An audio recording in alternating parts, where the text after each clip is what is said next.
Today is July 30th, 2019. The time is 6:02. I do apologize for reading from this list. We are present for a public hearing to accept oral comments on the settlement agreement between the Allegheny County Health Department and the United States Steel Corporation. We are here located at the Clarion Municipal Building. My name is Jim Kelly. I'm the Deputy Director for the Environmental Health Bureau for the Allegheny County Health Department. I will be chairing this hearing on behalf of the Air Quality Program. Sitting with me is Jamie Graham. She is the Program Manager for the Air Quality Program for Allegheny County. The notice of the settlement, along with the availability of the document and the notice of today's hearing, was announced on July 5th, 2019. This hearing is being stenographically transcribed, so we will have an official record of all oral comments made during this hearing.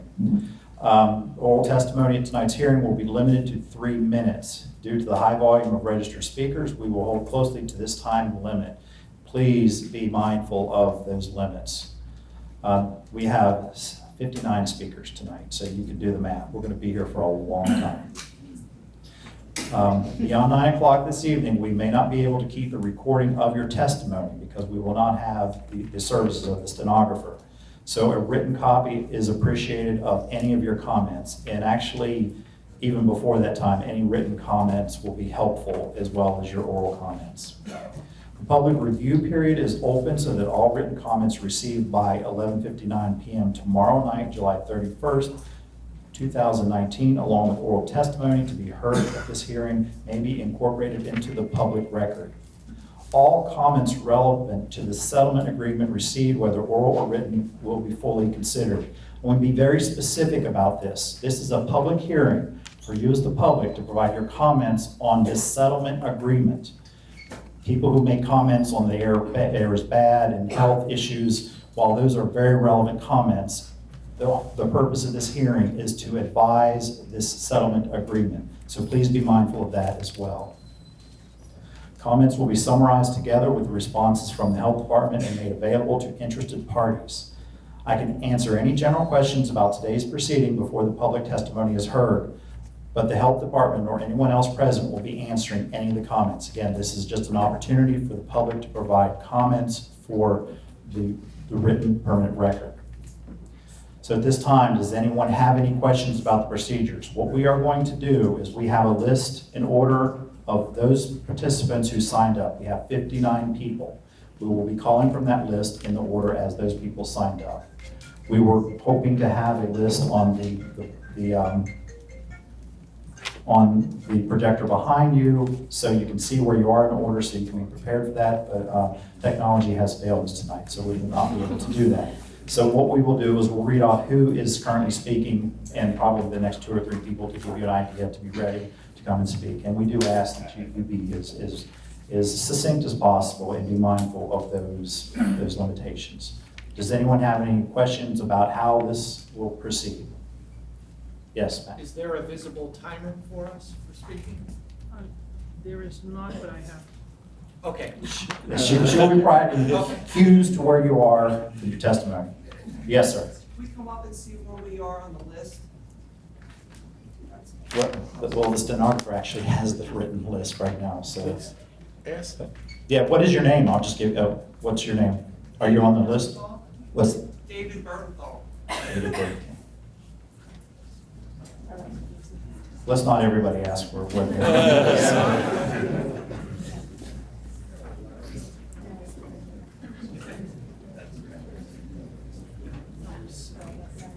How do you spell your name? Bertenthal. It's a long list. 41. Number 41. Okay, any other questions before we get started? So our first commenter will be Mayor Lattanzi from the city of Clarion. We ask him to please come up and provide your initial kickoff comments. Good evening, everyone, and welcome to the City of Clarion. Again, my name is Mayor Rich Lattanzi from the City of Clarion, and I appreciate your time tonight. I'm speaking on behalf of myself, my council, the City of Clarion, and my constituents. Myself, Rich Lattanzi, I also work at the Irvin Works, which is a part of U.S. Steel in West Mifflin. So basically, I see both sides of the spectrum. But my first and foremost responsibility is my family, my friends, and my constituents in the City of Clarion. I am truly in agreement with this agreement that was reached between the Health Department and U.S. Steel. I believe it's a start. U.S. Steel had a fire in December, which was, I'm going to call it an incident or an accident. Nobody willfully tried to start a fire, and the city of Clarion stepped up our game. We met several times with U.S. Steel, the Health Department, for our constituents to make sure that there was no hazards or no problems, and some of the things that we could get rectified. Moving forward, I'm very proud to say that we've been in communication with these groups, and the accedents for U.S. Steel, there has been none in this year in 2019 that we're aware of. Working with our council, moving forward, we're saying that there were some mistakes along the way. U.S. Steel been here for hundreds of years. I remember 20, 30 years ago where you could look across the river, the rocks were all rocks and people spray painted their names. The water was so mucky that you couldn't even see what you were getting when you were fishing until you got out of the water. Those things have improved immensely. But moving forward, there's always room for improvement. I have no animosity toward anybody that are here to fight for air quality or air pollution. That is a wonderful thing. We need cleaner air, cleaner water. But I do believe the answer is not shutting down U.S. Steel. They're one of our greatest assets in the city of Clarion and one of our biggest tax bases. We need U.S. Steel to keep the city going. What we need to do is come together as a group and work together and find out ways to figure out these problems. You know, whatever the format is or whatever the flavor is, we need to sit down together. On another spectrum with this settlement agreement, I believe the number was roughly $2.5 million. And I know Clarion was one of them impact communities out of 5. And I like that format because we're the host community. We're right here on the front line. There's other friends that I have across the river that are also subjected to any outfall or some exceedance that may have happened over the years. And I'm saying if you were still saying, listen, we would like to, put this money to the communities that were impacted. I believe the city of Clarion was very impacted, and we would love to do a great big project for the city of Clarion that after all was said and done, that we could say moving forward, this was made possible between the city of Clarion, the health department, and U.S. Steel, whether it be a small medical facility, a recreation center, a wellness center, something for our children to do, something for our adults to do, something positive for the city. But moving forward, the most important thing is I do not want to shut down U.S. Steel. I want to work together with the air quality people, the health department, U.S. Steel, and make things better for the better of our children. Thank you very much. Thank you for your comment. Our next commenter will be Myron Arnold. After him will be Kelly Nelson, Martin Parnas, and John Detweiler. Good evening. My name's Myron Arnowit. I'm the Pennsylvania Director for Clean Water Action. I live in Pittsburgh, and I've lived here for 25 years. Is this good enough? No. Just slide a little closer. No. Is that better? Can people hear me now? Just move a little closer. You can't get much closer. Is that better? That sounds better to me. As I said, I'm the Pennsylvania Director for Clean Water Action. That is better.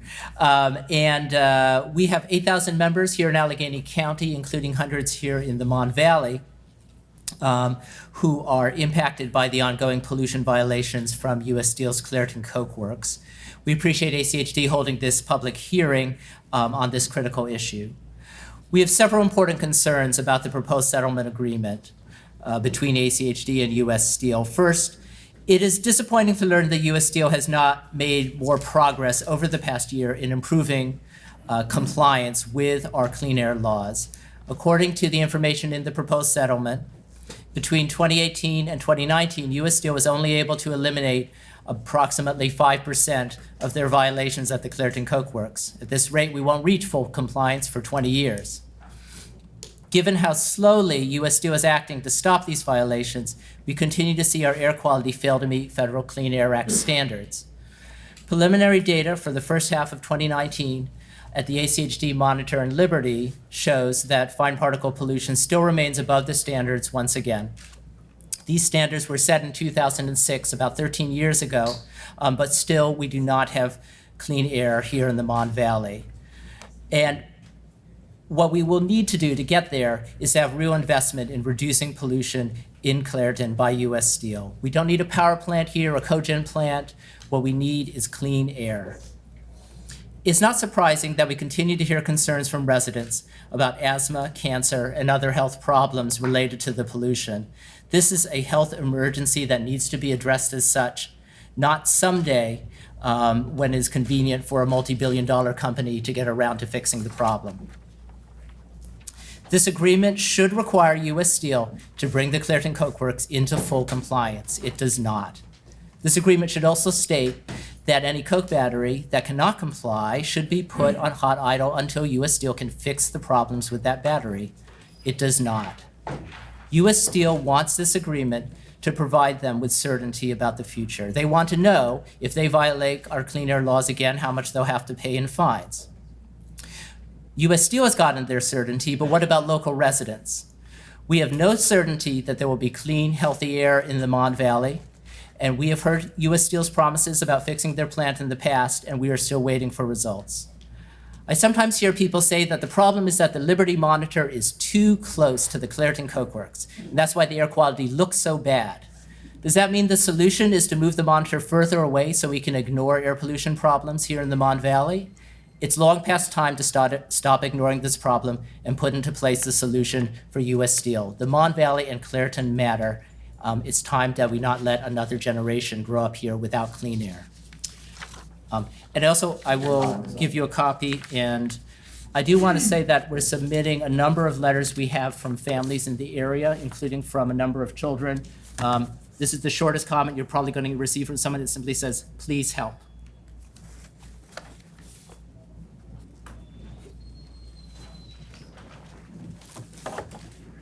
Our next commenter is Kelly Nelson, followed by Martin Parnell, John Detweiler, and Zachary Barber. John Detweiler's not here. He's out of town.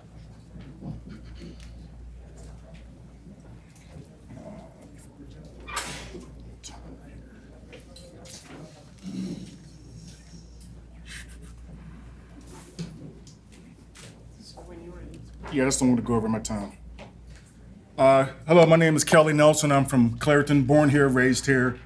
Basically, went to school here, did everything here, U.S. military, came back to my hometown after working, contracting for federal government. So I see, first, how many people here are from Clairton? So it's really a disproportionate amount of people who are not from Clairton who are here about our concerns, which I guess is good, unless you have an ulterior motive of being here. So I see all the proud union workers. So my question to your union workers who are supporting U.S. Steel, will you go into contract negotiations without your labor union behind you? Sir, you need to be addressing us. You're not being. So I'm saying is there are a lot of people here who don't have Clairton in their best interest. If the mill moved 30 miles down the road and people would just, all right, well, that's where we have to go to work. That's where they would go to work. And we could care less about Clairton. I care about Clairton. I've seen or been in places where there've been better air. It's unacceptable. How can you possibly have 6,700 violations, 6,700 violations, and you continue to be in business? That's okay. U.S. Steel is not going anywhere. But when the people who are in charge of making sure that they follow the laws and let them get by with 6,700 violations, I think someone's not doing their job. Okay, you get fined. We'll just wait 5 years. We won't pay the fine. How can you let someone go 5 years without paying their fines? What part of the law is that? And then the fines are so minuscule, it's just part of U.S. Steel doing business. It has no effect. It's unacceptable. It's unacceptable. I don't know who's responsible for that or not protecting our best interests. But who's ever supposed to be protecting the best interests of the citizens of Clairton and the Mon Valley, you are not doing your job. You haven't done your job. You have no interest of doing the job because U.S. Steel is still in business, still pumping out millions and millions of tons of pollution. And no one cares. I care. I really care because it's unacceptable. The fines do not represent the amount of money that the company is making. So it's just, to them, it's just a part of doing business. We won't pay the fine. We'll wait. Your time Help is us. up. Help us. Please help us.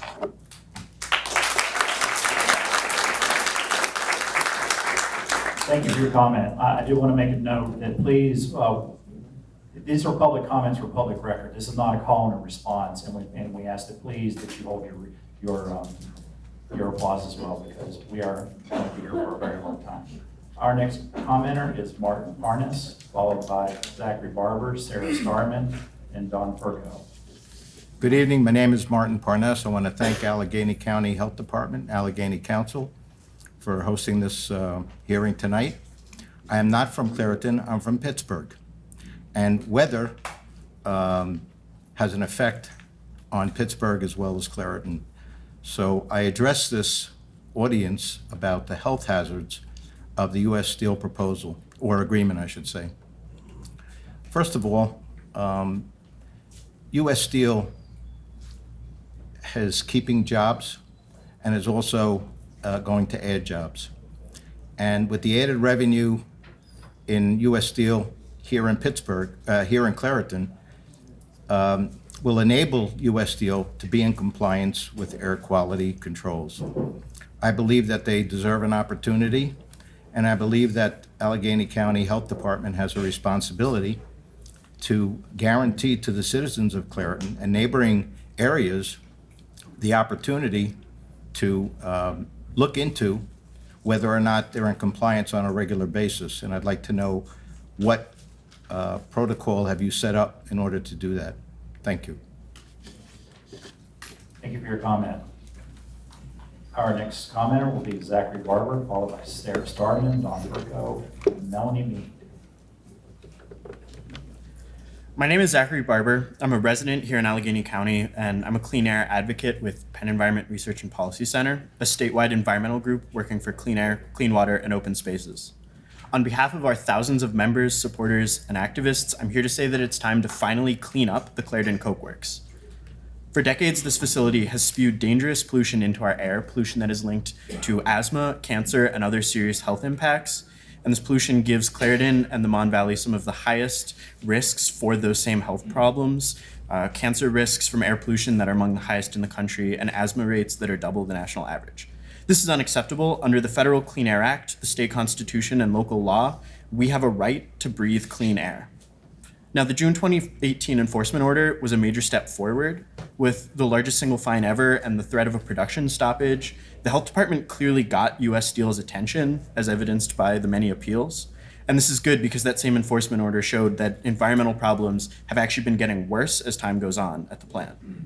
This settlement and future enforcement efforts should build on that enforcement order and go even further to ensure that the facility is fully compliant with the Clean Air Act and local air quality regulations.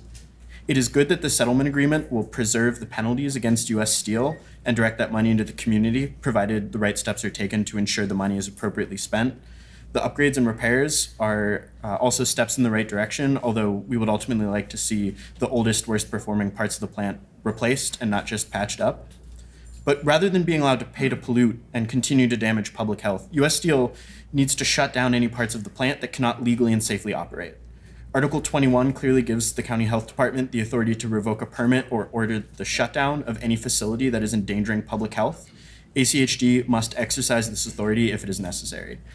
A restaurant that had such an extensive history of violations would be shut down, and if I had such an extensive record of driving violations, they would take my license. So I support holding U.S. Steel accountable for dangerous illegal pollution, and I would like to see this settlement go even further to protect public health. Thank you. Thank you for your comment. Our next commenter is Sarah Starman, followed by Don Ferguson, Melanie Mead, and Kelsey Krebs. Thank you. My name is Sarah Starman, and I'm a resident of Allegheny County. And for years, dangerous pollution from U.S. Steel's Clarion Coke Works has jeopardized public health in this community and communities across Allegheny County. And I support efforts to hold the company accountable for repeated and ongoing violations of the Clean Air Act and other environmental protections. And I do want to say that this issue is very personal to me because along with 100,000 other adults and 25,000 children in Allegheny County, I do have asthma, which means that I never really know when I'm suddenly going to have trouble breathing. And I do have to carry an inhaler every day because that's the only way to be safe. And I do worry every single day about the potential of having an asthma attack and potentially needing to go to the hospital or having other adverse outcomes. And there are a lot of different factors in triggering asthma attacks. Sometimes it's exercise, sometimes it's allergies, sometimes it's a cold or the flu. But we do know for sure that one of the causes of asthma is air pollution in our environment. And cleaning up air pollution from the Clarion Coke Works would go a long way towards helping people like me in this community with asthma. And prevent asthma from disrupting our lives. It makes children miss school, preventing emergency and expensive hospitalizations and other negative outcomes. And I'm very glad to see that the settlement requires upgrades and repairs to reduce harmful emissions from the Coke Works. But I would also encourage the health department to take more aggressive steps to actually end all illegal pollution from the plant. The goal can't be improvement alone. It needs to be total and complete compliance with all clean air laws because the stakes are too high for the goal to be anything else. And if the Coke Works can't be run in a way that is safe and legal, which I think that it can, the plant does need to be shut down until it can operate in a way that is safe and legal for everybody. Additionally, I do believe language should be added to the settlement to ensure that the penalty money is appropriately spent. U.S. Steel should not be able to control what does happen with the penalty money, and the money does need to go towards projects that will promote public health in the Mon Valley and reduce the impact of dangerous air pollution. So I do support holding U.S. Steel accountable for illegal pollution and appreciate the health department's efforts to do that. But I want to see the settlement go further to protect public health and residents in this county. Thank you. Thank you for your comment. Our next commenter is Don Furco, followed by Melanie Mead, Kelsey Krebs, and Hannah Breidenball. I said that correctly. Hi. My name's Don Furco. I'm the president of USW Local 1557 at U.S. Steel's Clarion Works, where I represent the 1,200 men and women who work in the mill, some of which will be following with their own comments. I'm here to support the agreement on behalf of our members. My brothers and sisters are the best in the business, and together we operate and maintain the largest and cleanest coke facility in the United States. Together we feed every blast furnace in the company, and together we meet any challenge that's issued to us. Anytime the bar is raised, we meet the challenge. The majority of my brothers and sisters, over 1/3, live in Allegheny County. Over 2/3 live within 25 miles of Clarion Works. We're committed to environmental compliance, as a cleaner Clarion Works means a cleaner environment for all of us. We're committed to environmental compliance because we live in and raise our families close to where we work. Our members are volunteers, coaches, veterans and reserves, pastors, and community leaders. We're committed to environmental compliance because it's part of our job.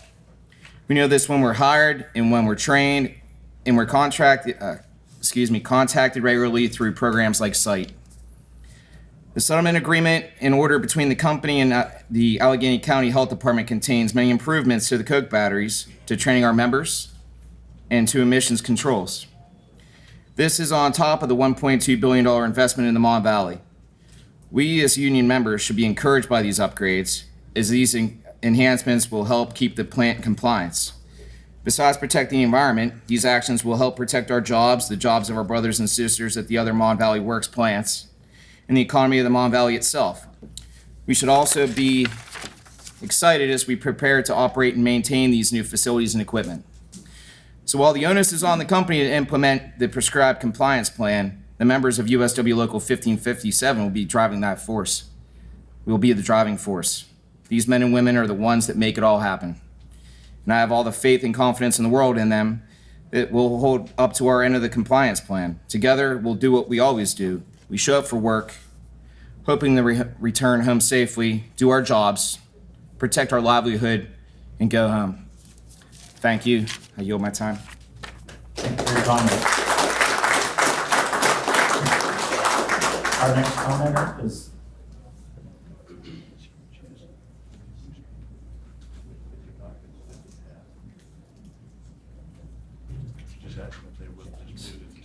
so we're going to ask again, if you do have written comments, if you're willing to leave those with us to help with the stenographer, that would be very, very helpful.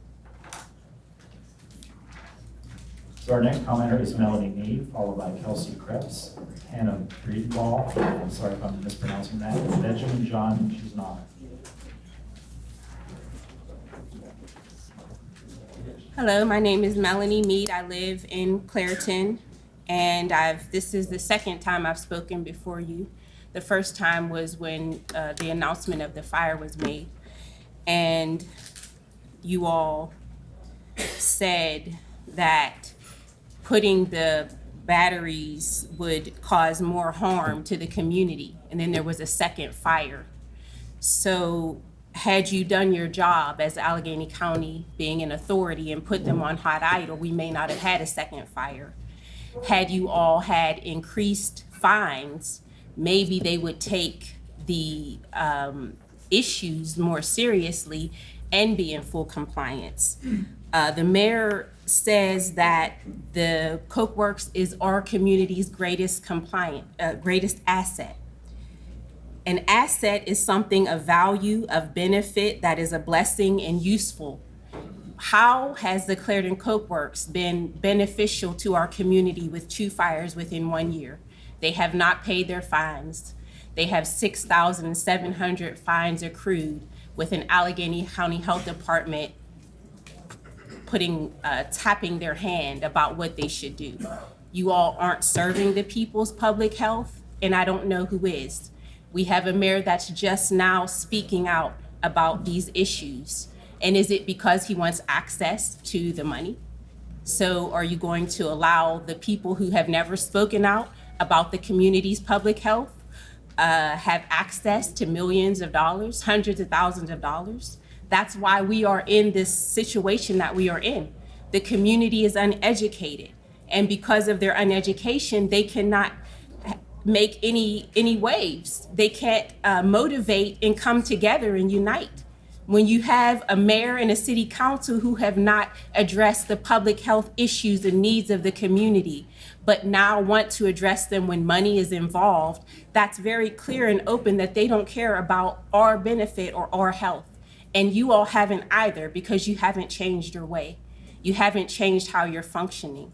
You haven't changed your fines. You haven't changed or made them become in compliance. They are still not in compliance as we have this discussion today.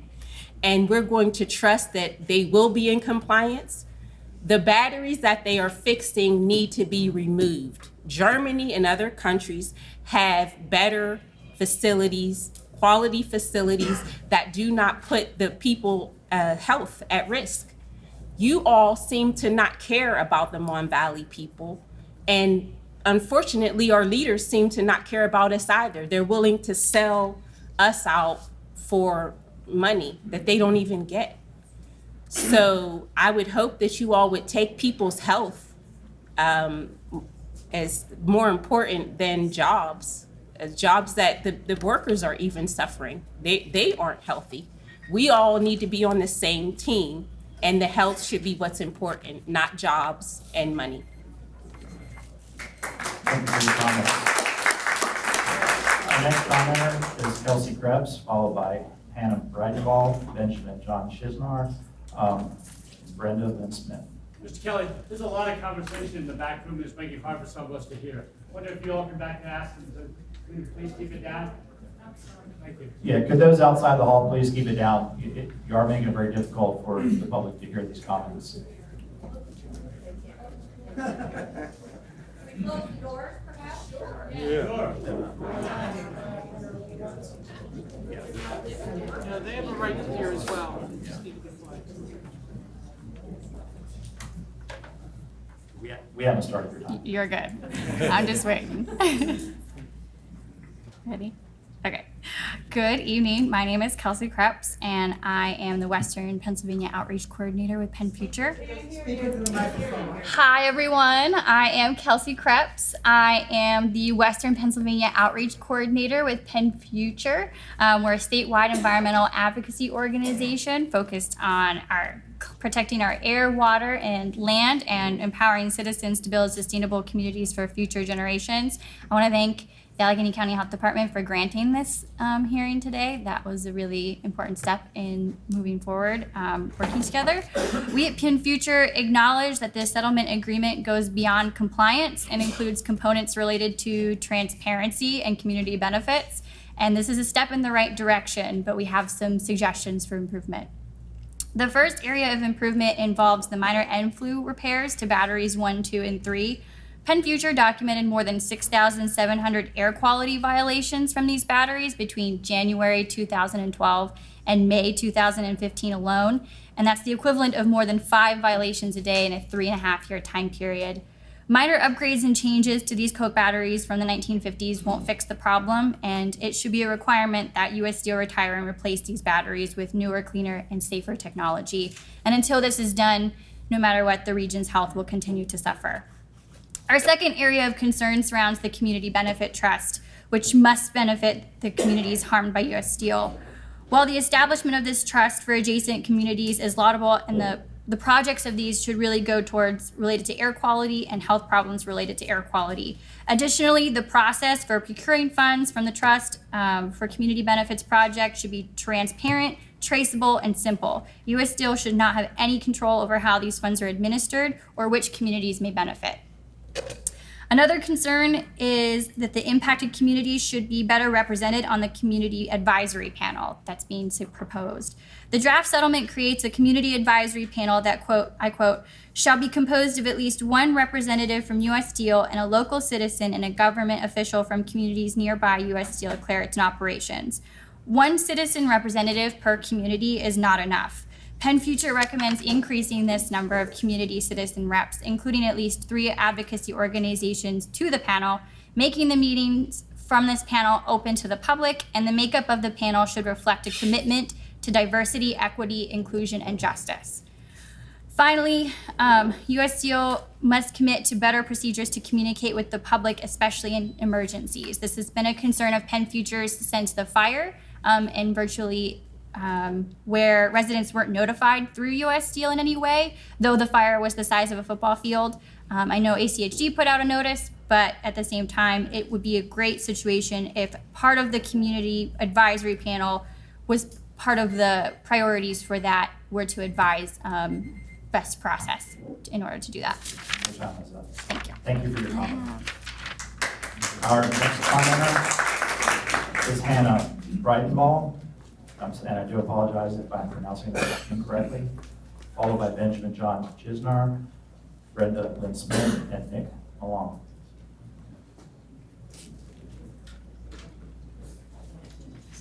Hannah?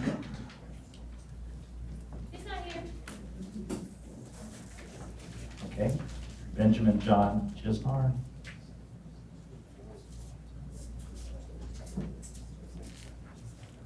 I do apologize if I am pronouncing your name incorrectly. Oh, that's all right.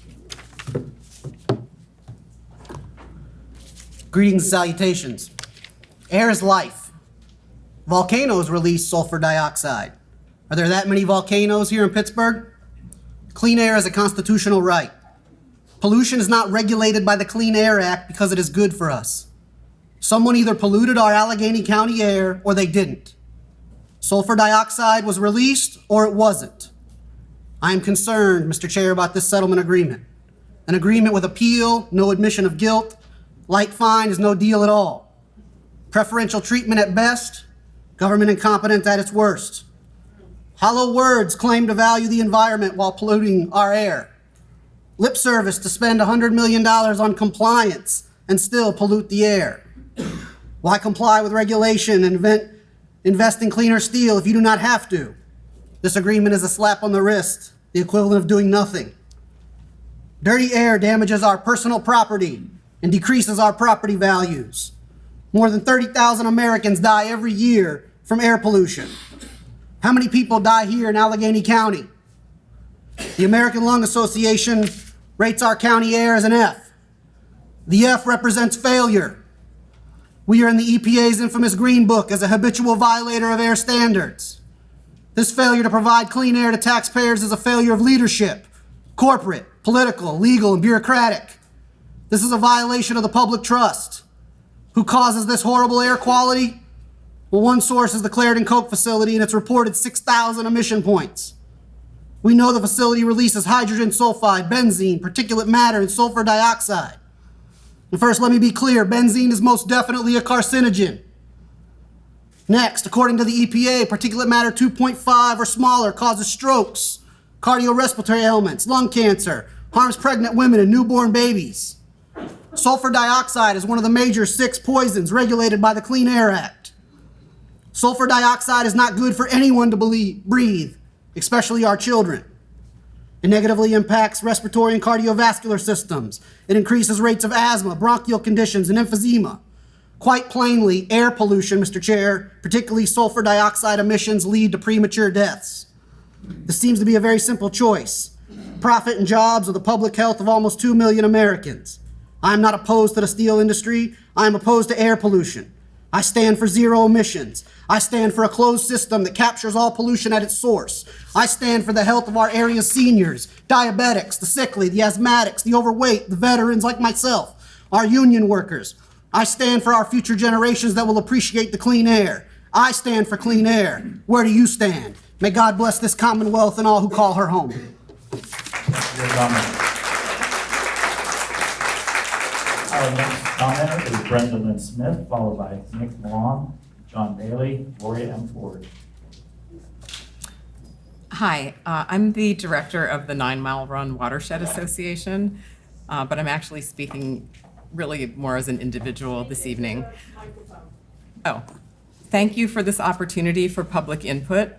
I'm here to express my concerns about the proposed settlement. While I'm glad that U.S. Steel will finally be paying something in recognition of the public health harm they have been causing for a long time, I'm concerned that the company is not actually committing to completely stop future violations. Although I don't live in the area immediately adjacent to the plant, I'm keenly aware of U.S. Steel's impact on our air quality. Living in Squirrel Hill, we regularly suffer from poor air quality as a result of their operations. I used to know this only by the smell that would permeate our neighborhood and even find its way into our house when doors and windows were closed. Now I know because of the network of sensors that are visible on the Purple Air map. 2 of them are located very close to my house, so before I take my dog out in the morning, I can check the map to see whether it's safe to breathe today or not. Unfortunately, on far too many days, the answer is not really, but the dog still has to be walked. Turning to the people who are more directly impacted, I think it's critical for residents of the nearby communities to be represented on whatever board will have decision-making responsibility for the Community Benefit Trust. There should also be knowledgeable public health officials participating. I don't think U.S. Steel should be involved in deciding how the money will be spent. This is essentially a fine for having broken the law repeatedly. Other offenders who are fined for their offenses don't get a say in how those funds are spent. It's way past time for us to recognize that this kind of ongoing pollution is a serious disadvantage for our region and must be stopped. This is a step in the right direction, but more needs to be done. Thank you. Thanks for your comment. Our next commenter is Nick Malone, followed by John Bailey, Gloria M Ford, and Nichole N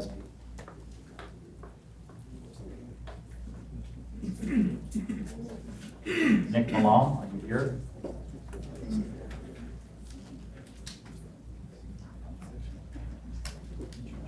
Okay, we'll be moving on to the next commenter, John Bailey.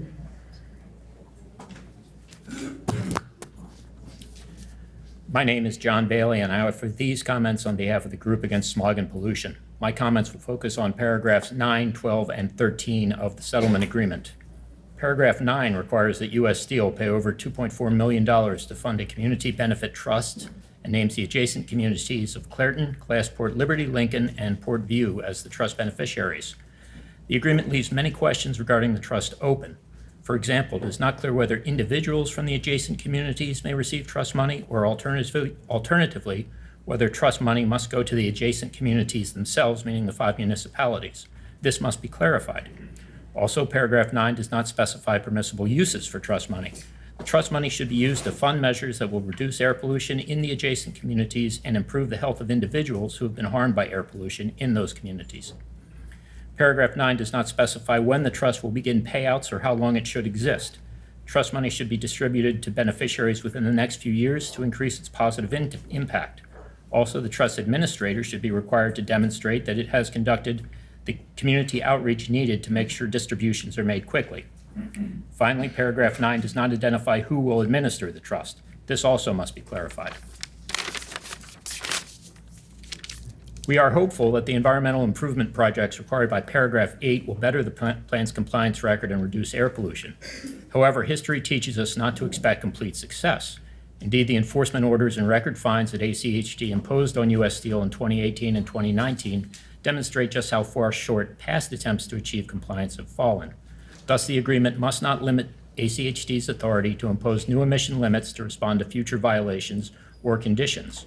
Paragraph 12, which restricts ACHD's power to pursue a rulemaking to impose more stringent limits on the coke batteries, could be construed to do just that. Paragraph 12 should be revised to remove any conditions it places on ACHD's rulemaking authority. Paragraph 13 establishes a community advisory panel. Although paragraph 13 states that the panel's purpose is to ensure open and transparent communication between the parties and nearby communities, ACHD, one of the parties, is not designated as a panel member. A representative from ACHD should be included on the panel. It is also unclear from which nearby communities the panel is to draw its membership because the agreement does not define the term nearby communities. The panel's citizen and local official representatives should be from the 5 adjacent communities that are named as beneficiaries of the trust. Further, paragraph 13 states that a local citizen and government official from the nearby communities should be included on the panel. Because a broad membership would better promote the panel's stated purpose, a citizen and government official from each of the 5 adjacent communities should be included on the panel. Thank you for your consideration of these comments. Thank you for your comments. Next commenter is Gloria M Ford, followed by Nichole Nesby, Jeff Olbers, and Kurt Barsik.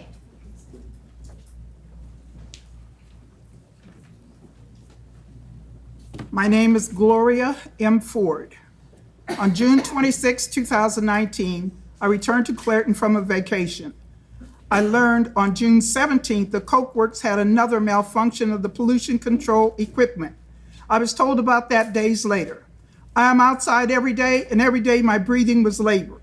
I have 2 inhalers. One I use daily, and the other is a rescue inhaler. I used it several times a day, and I was coughing constantly. On July 1st, 2 a.m., I awoke coughing. I could not get my breath. I was frightened. I called 911 and they sent the paramedics. They took me to Jefferson Hospital for treatment, and I was taken care of properly. U.S. Steel acts with impunity. God forbid that the unhealthy air we breathe would be put upon them and their families. Allow compassion to be a part of your decision-making, all of you. That would be a blessing for you and the community. Thank you. Thank you for your comments. Our next commenter is Nichole Nesby, followed by Jeff Olbers, Kurt Barsik, and Bob Reisinger.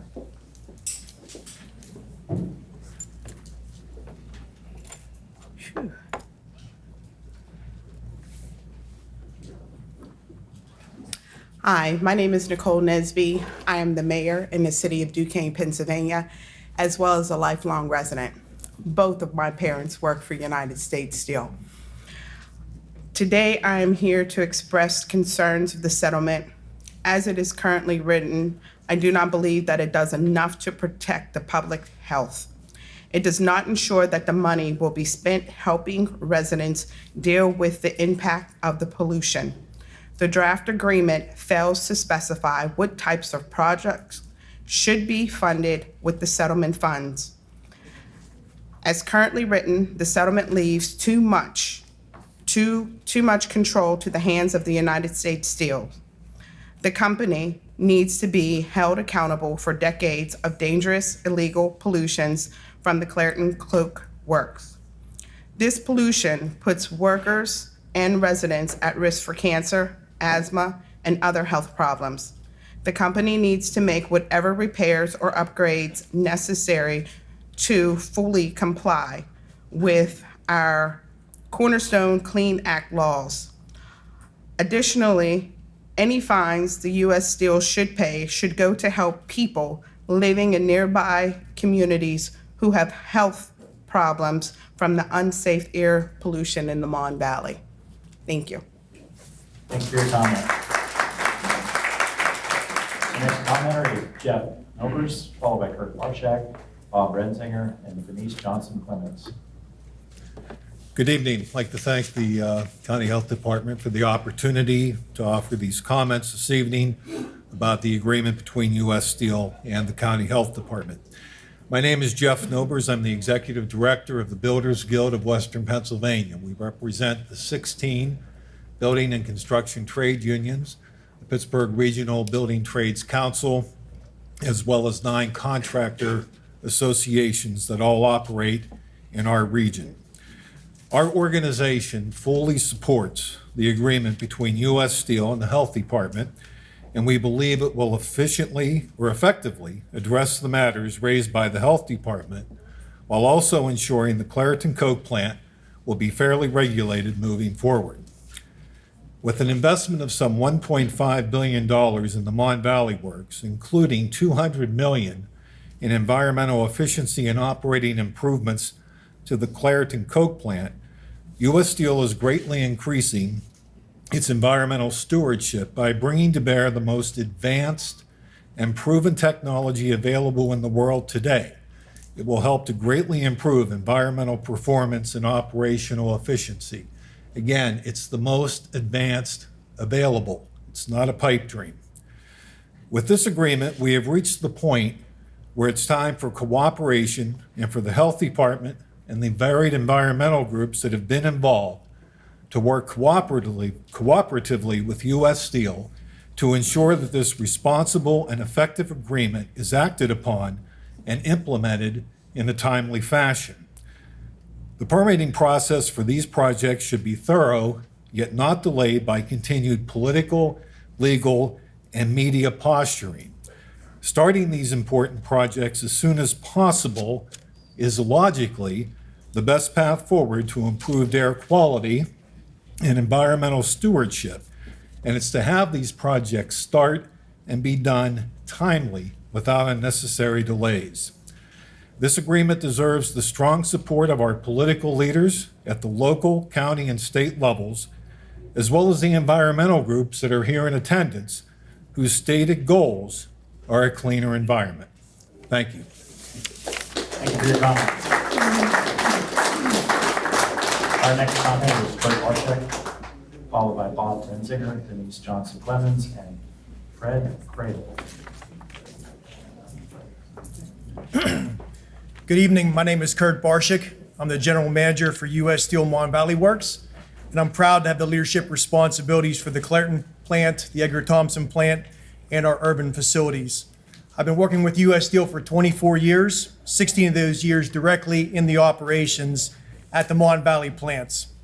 Thank you for the opportunity to comment on behalf of the 3,000 employees at the Mon Valley Works, many of whom are in attendance today and also making public comments as well. I'd like to focus my comments on 2 parts of the agreement to dispel some misinformation and ensure the facts are clear and understood regarding 2 of the topics. One is the investments that we're making, and second is on the establishment of the Community Benefit Trust in the agreement. Not only is the $200 million that we're going to invest good for the plant and the things that we want to get accomplished to improve our air quality, but as part of the $1.2 billion investment that U.S. Steel is going to make, that'll include a construction of a new cogeneration facility equipped with state-of-the-art emission controls at the Clarion facility to convert coke oven gas into electricity to power operations, our steelmaking operations throughout the Mon Valley Works. This is a major investment for Clarion. This is a major investment to improve air quality directly at Clarion. Based upon the current design and engineering data in our air permit applications, we expect this project will result in significant improvements in emissions, including reductions in particulate matter of up to 60%, PM10 and PM2.5 of approximately 35% reduction, sulfur dioxide reductions of approximately 50%, and nitrogen oxide reductions of approximately 80%.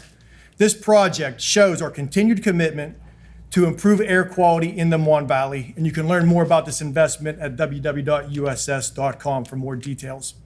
Second, U.S. Steel is establishing a community trust benefit, which will be administered by an independent third party, not the company, who will oversee the disbursement of these funds from the trust.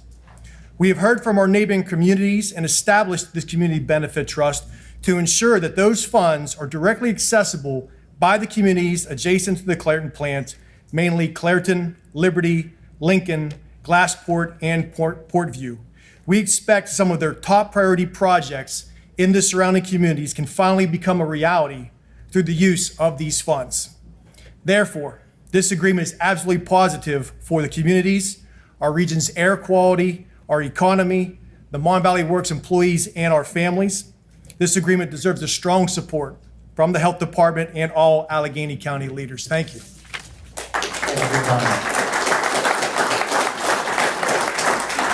Our next commenter is Bob Reisinger, followed by Denise Johnson Clemens, Fred Graybill, and Forrest B. Towns. My name is Bob Reisinger. I work for Mascaro Construction Company. I live nearby in Jefferson Hills, and I grew up in Jefferson in the 1970s and 80s. I remember the environmental issues that occurred at that time. I remember going outside of my parents' house and smelling the mills. I also remember what happened when the mills started laying people off. It decimated our communities. I remember my friends moving away. Their parents lost their jobs. They had to move. I remember Reverend Roth protesting in the streets of Clairton, saying, we want U.S. Steel to invest in the Mon Valley. We don't want them closing things down. Now we fast forward here 30 years, and it's odd because now people are protesting against U.S. Steel investing in this valley. Has U.S. Steel been perfect? No, they have not been perfect. However, they are trying to do the right thing. They want to invest well over $1 billion in this region. That does not happen every day that a company wants to do that. This investment will ensure that the people in this area and the economy in this area and those well-paying jobs at U.S. Steel will be there. It also will include thousands of well-paying construction jobs. And on top of that, it's going to improve the environment. U.S. Steel is critical to our region's economy. We also need clean air. This agreement will help us get towards clean air. This can be the best of both worlds. We need these two things to go hand in hand. So I personally support these agreements. I support this agreement and any future agreement between the county health department and U.S. Steel. It can be only good things for this community. Thank you. Thank you for your comment. Our next commenter is Denise Johnson Clemens.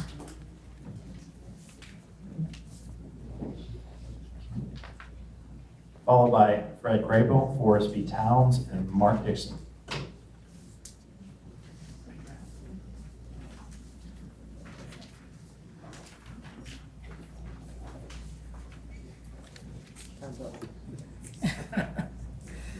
Good evening to the members, ACHD, U.S. Steel, and fellow Clairton residents. I am the councilwoman for the 4th Ward here in the city of Clairton. My ward is considered the business district. It is comprised of both residential and commercial properties. If you take a ride through the area, it has more abandoned buildings than operative storefronts. We were recently awarded a fair housing grant that will consist of 43 apartments and 6 commercial units, which will be erected on Miller Avenue between St. Clair and Helcom. I like to see U.S. Steel settlement funds utilized to further enhance our city. I am in favor of a recreational/wellness center, not just for our youth, but for everyone. including our young adults and senior citizens. We are in need of a safe space. Crime is at an all-time high, not just in our community, but in our neighboring communities. I cannot count how many times our residents have come to our city council meetings asking for help with either their children or just youth in general who seem to have too much idle time on their hands. More time, more crime. I cannot agree more. While I grew up in a time and era where our parents found things for us to do, we are now dealing with kids who are left to their own devices. I am not here to point any fingers. I am here asking for help and a solution. Again, a recreational/wellness center will be beneficial for everyone. Recently, a group of mothers here in our city have formed an alliance supporting those who have either lost a loved one or a child to violence. I truly applaud this new endeavor, and I'd like to welcome many more groups as such. Support groups for youth with depression and parents who are dealing with children with mental illness can all meet at this facility. We are in need of a safe space for battered mothers, fathers for the fatherless, and the list goes on and on. I am concerned about the wellness of our community. A hurt community will continue to hurt one another, but a healed community can become a healthy community. Now, this is where I'm going to be a little selfish.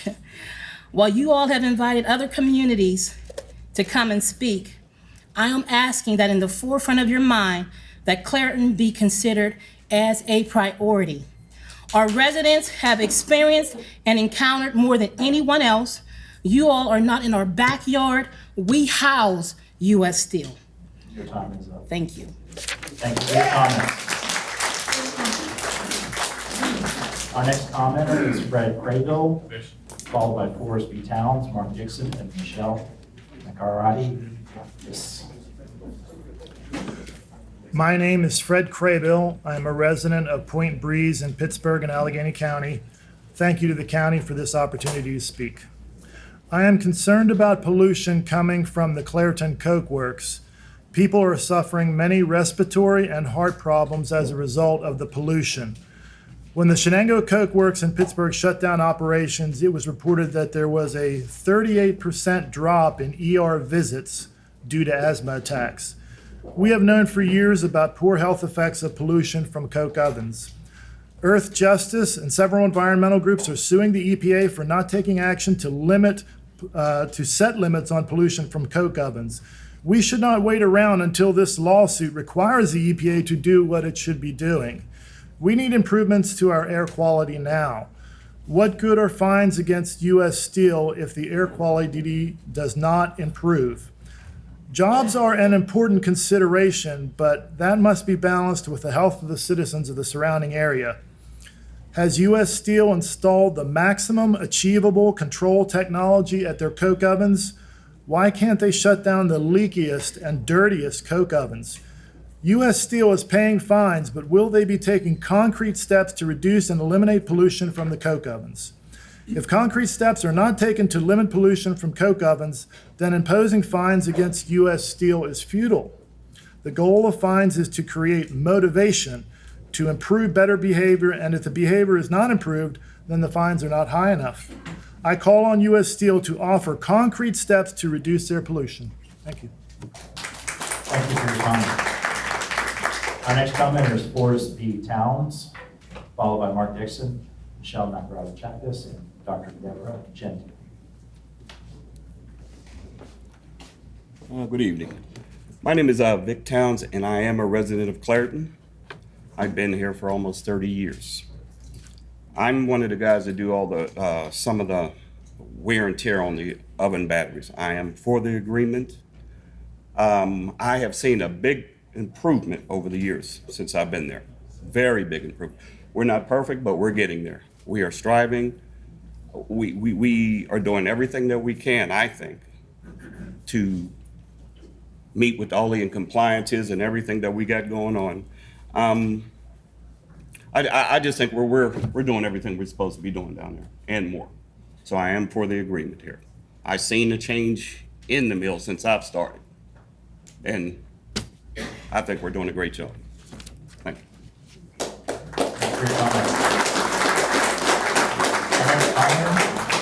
Is Mark Dixon, followed by Michelle Chapkus, Dr. Deborah Gentile, and Councilwoman Anita Pritzio. So there were major settlements with U.S. Steel in 1979, 93, 2003, 2007, 2008, 2014, 2016. And since June of 2016, we have had over 24,000 Smell Pittsburgh complaints level 2 through 5 submitted in this region. Clearly, these settlements arranged with U.S. Steel have not solved the most self-evident part of the air quality problem. Our region is frequently covered by acrid plumes of industrial pollution. This new settlement appears to give U.S. Steel exactly what it wants: a checklist of the bare minimum physical improvements that U.S. Steel needs to work on, giving U.S. Steel cover from investor scrutiny when prioritizing repairs and upgrades that they might otherwise delay. A tiny slap on the wrist fee of $2,730,000 that, if U.S. Steel's 2018 revenues of $14 billion was converted to Allegheny County median household income, would amount to a puny $9.23. A lot of time to meet these requirements, apparently 2 to 5 years, some unknown power to control the allocation of 90% of the funds via community benefit trust, and all of this with no shutdown or hot idle threat for non-compliance. What do I think should happen? Let me tell you. U.S. Steel should be required to make upgrades in perpetuity that will cause them to reduce pollution impacts upon the community to virtually zero, including during strong inversion events. Before being forced by the ACHD through legal measures, improvements of 0.1% are insulting to a community desperate for change. When translated into Smell Pittsburgh complaints, that would be a difference of 24 complaints out of 24,000. That penalty fee should amount to a meaningful percentage of U.S. Steel's revenues. If you look at DUI penalties in Pennsylvania, it comes to about $1.5 billion of maximum penalties, and that includes prison time. I believe that willful violations should make corporate executives liable for criminal charges. And air quality standards should be rooted in health outcomes, prioritizing the health of the most vulnerable populations.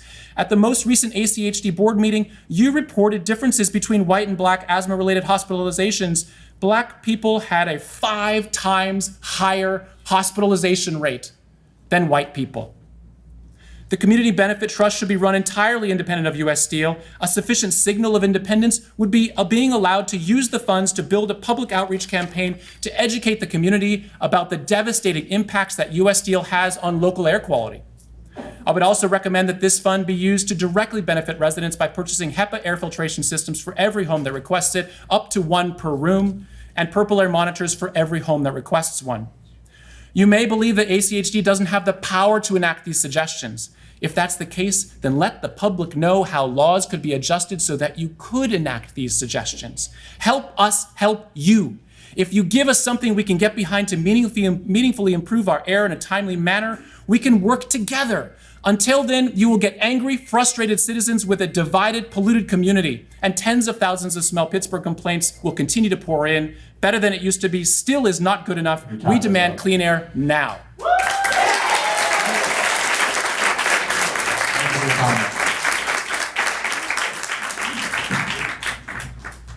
Our next commenter, Michelle Chapkus. Good evening. My name is Michelle Chapkus, and I'm Executive Director of Women for a Healthy Environment, a nonprofit organization that through education, advocacy, and technical assistance focuses on environmental exposures that impact public health. We'd like to thank the Allegheny County Health Department for hearing our comments and recognizing the urgency of protecting health for residents of the Mon Valley. We support much of the proposed settlement, including mandated repairs and updates that will result in better air quality for the region. However, there are various points of concern that must be addressed before moving forward. The penalties at hand are a nominal punishment for the risks so many residents face from simply living in the affected area. U.S. Steel has no incentive to overhaul their 50-year coke batteries and pollution control mechanisms. The settlement still functions as a pay-to-pollute agreement. For this settlement to be impactful, it is imperative that ACHD remain vigilant in enforcing that these repairs and updates happen in a timely manner and that the community is informed throughout this process. We are also in support of the creation of a community benefit trust that will be used to improve and aid the health of communities that have been most affected. This may be achieved through engaging in a participatory budget process, which ensures that there is a high degree of transparency and input from local community members.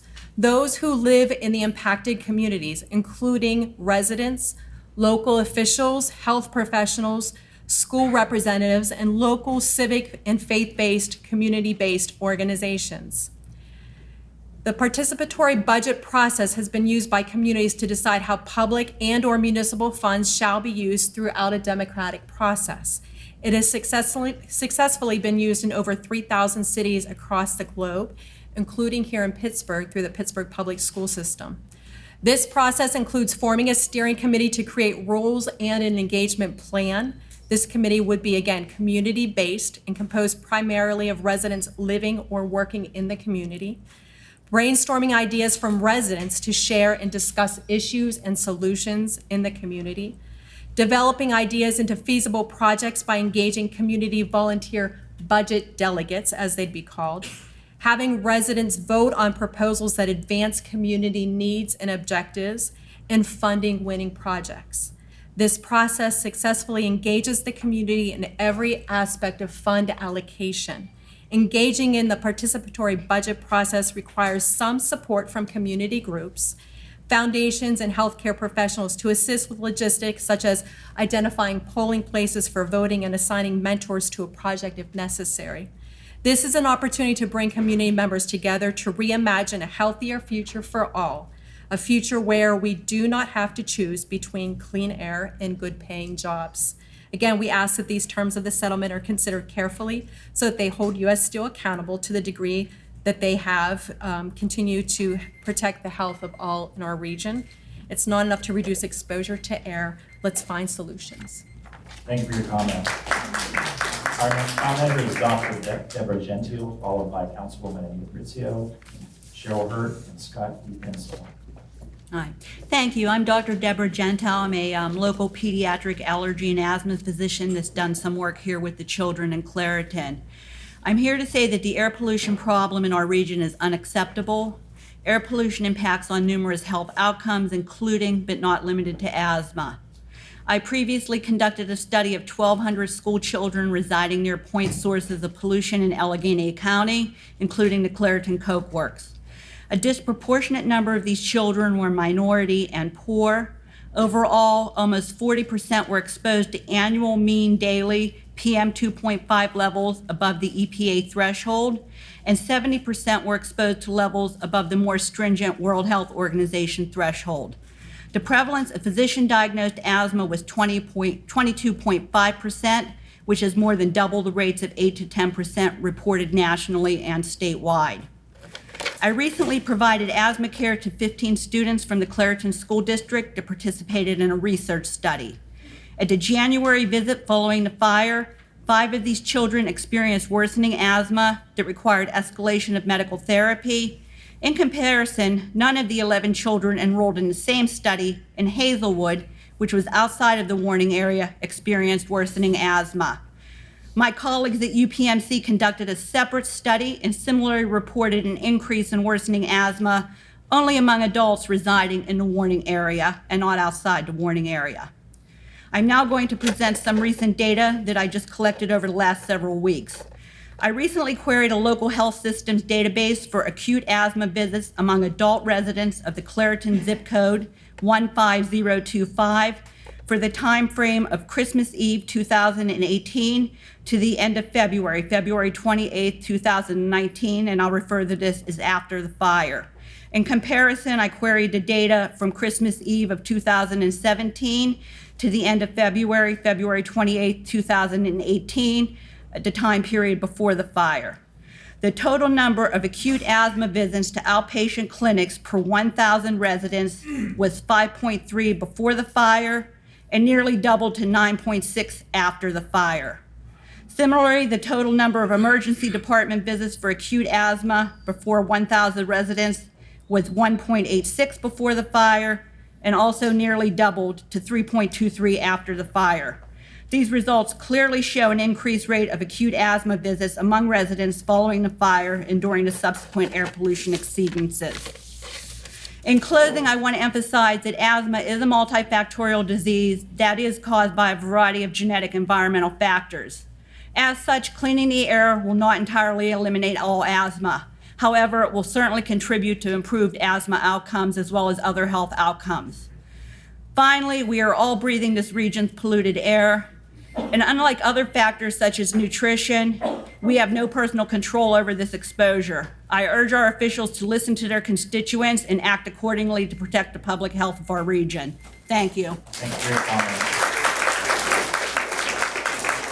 Our next commenter is Councilwoman Fabrizio, followed by Cheryl Hurt, Scott Kinsella, and Steve Zombek. Thank you very much. My name is Anita Prizio, and I'm currently on County Council. As an elected official, it's my job to listen to residents and solve the problems they care about. In fact, that's the reason I ran for County Council, to be an independent voice for my constituents. On July 16th, at a press conference at the Allegheny County Courthouse, I accepted 6,000 clean air petitions from Allegheny County residents collected by Penn Environment. The petition reads as follows: Allegheny County is in the top 2% of counties nationwide for cancer risk from air pollution.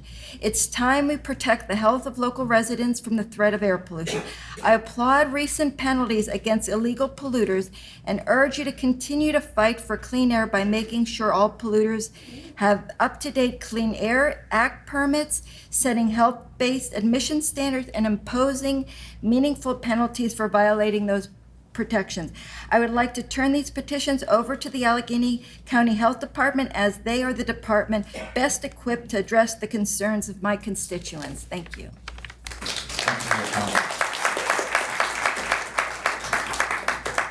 Our next commenter is Cheryl Hurt, followed by Scott Kinsella, Steve Zombek, and Bob Bronsky. Cheryl Maxwell Brooks Hurt, born, raised, reared here in Clarion. One of my concerns over the settlement, when I looked at it, was the Community Trust Fund. First of all, there were so many questions unanswered in most of that, in terms of who's going to be on the board, and more importantly, are you going to listen to the board? Are you going to listen to the citizens' recommendations to not only U.S. Steel, but also Allegheny County Health Department? How will we know that you have taken into consideration the viewpoints that the everyday citizen here from Clarion is suggesting and making recommendations on? There's been wonderful comments made from this meeting here, but there's so many other questions. How much will the different communities receive? So I hope that you take into consideration that our children live here, I live here, we're born, raised, reared here. We have generations of people here, and not only here in Clarion, but in the surrounding communities. We're all being affected. Thank you. Thank you for your comment. Our next commenter is Scott E. Kinsella, followed by Steve Zombek, Bob Bronsky, and Jeff Fish.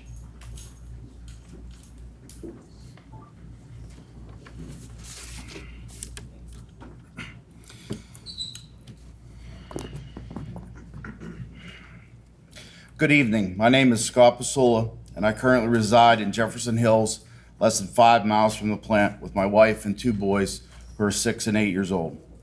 I was born and raised in Munhall and graduated from Still Valley. I've earned 2 engineering degrees, a bachelor's from Carnegie Mellon and a master's from Pitt. In addition to living here in the Mon Valley community, I'm also an employee at United States Steel. My position at Clarion is division manager of coal and coke operations with over 730 employees. I have the honor of standing before you as the 4th generation of my family to have worked for this company and lived in the Mon Valley. In my almost 20-year career, I have had the privilege to work at all 3 of our remaining Mon Valley plants, with 8 of those years at Clarion. I'm here both as a resident and employee to offer my support for this agreement between U.S. Steel and the county. This agreement ensures that our employees and I will be able to continue to provide for our families as prior generations have, and the community will benefit as well, as already discussed. More importantly, I'm here to let you know that U.S. Steel does care. I care, and the men and women with whom I work at Clarion care about the communities in which we operate and the environment which we work daily to protect. I will leave you with 3 takeaways. First, the company does care. Clarion has been converting coal into coke for over a century, which is used to produce the steel that you use every day. While the basic process remains the same, the equipment and procedures have been and continue to be upgraded to reflect best practices and to comply with the ever increasingly more stringent environmental standards. The company's commitment of over $200 million in this agreement, along with over the $1 billion investment in the Valley, proves this. Second, I care. My team reviews environmental performance daily, investigating root causes to develop and implement corrective actions in the prevention of reoccurrence. Also, I've been to other coke plants in the U.S., Canada, South Korea, and Germany, and have seen firsthand where Clarion stands up. Many of these companies look to us as an example of our environmental excellence. Lastly, but more importantly, the men and women with whom I work care. The workforce at Clarion is amazing. They take enormous pride in their jobs, from unloading coal to the loading of coke. In every step, environmental compliance is a driving force. No matter the conditions, sometimes in rain, snow, or extreme heat, the men and women at Clarion work diligently to comply with the most stringent environmental regulations in the country, maybe in the world. They definitely care. We know that we have made tremendous progress on improving air quality in the area, but also know that continuous improvement is a necessity. This agreement is a significant step to meeting this goal, which is why I'm here today in support of the agreement. Thank you. Thank you for your comments.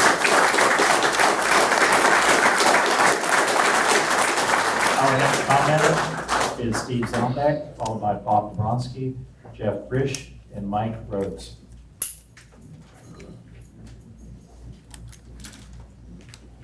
Do we have a Steve Zombeck?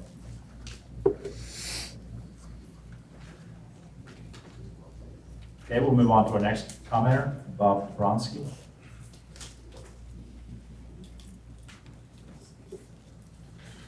Good evening. My name's Bob Dobronsky. I've been a lifelong resident of Clarion. I've been living here 61 years, since 1957. I also work at the U.S. Steel Clarion Works plant. I've been down there 43 years. And working at U.S. Steel, I was able to raise a family, own a home, car, etc. And U.S. Steel provides good paying jobs. And I got a good job, and that's pretty good for someone who only has a high school education. And I can remember when I was a kid, how bad the air was then. And as a baby boomer, we were always outside morning, noon, and night. But I've seen tremendous improvement over the years with the air quality in Clarion, because U.S. Steel has made huge improvements to the Clarion plant over time. And last, I support this settlement agreement between U.S. Steel and the Allegheny County Health Department, because U.S. Steel is committing to make further improvements that would improve the air quality for the whole region. Thanks. Thank you for your comments.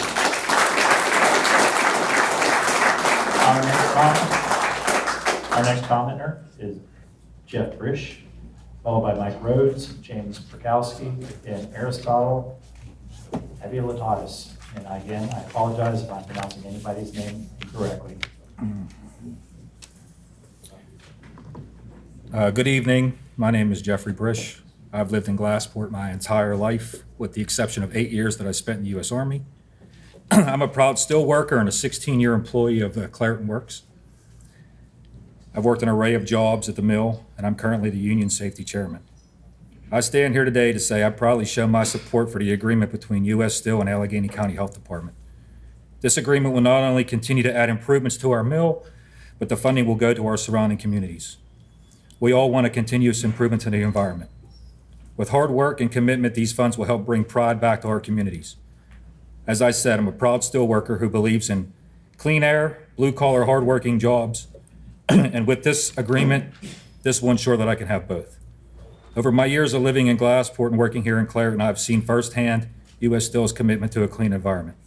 As a child, I can remember the smell of pollution in the air, the particulates collecting on my mother's laundry, the barren hillside across the river. Because of U.S. Steel's continuous improvements, my children do not know this pollution. They don't know the barren land. Because of U.S. Steel's dedication to the environment and this agreement with Allegheny County Health Department, I can say with confidence that my grandchildren will only have an opportunity to continue to see more environmental improvements. Thank you. Thank you for your comment.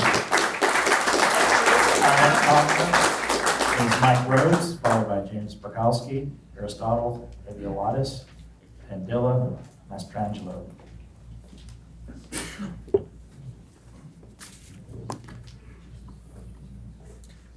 Good evening. My name is Michael Rhodes.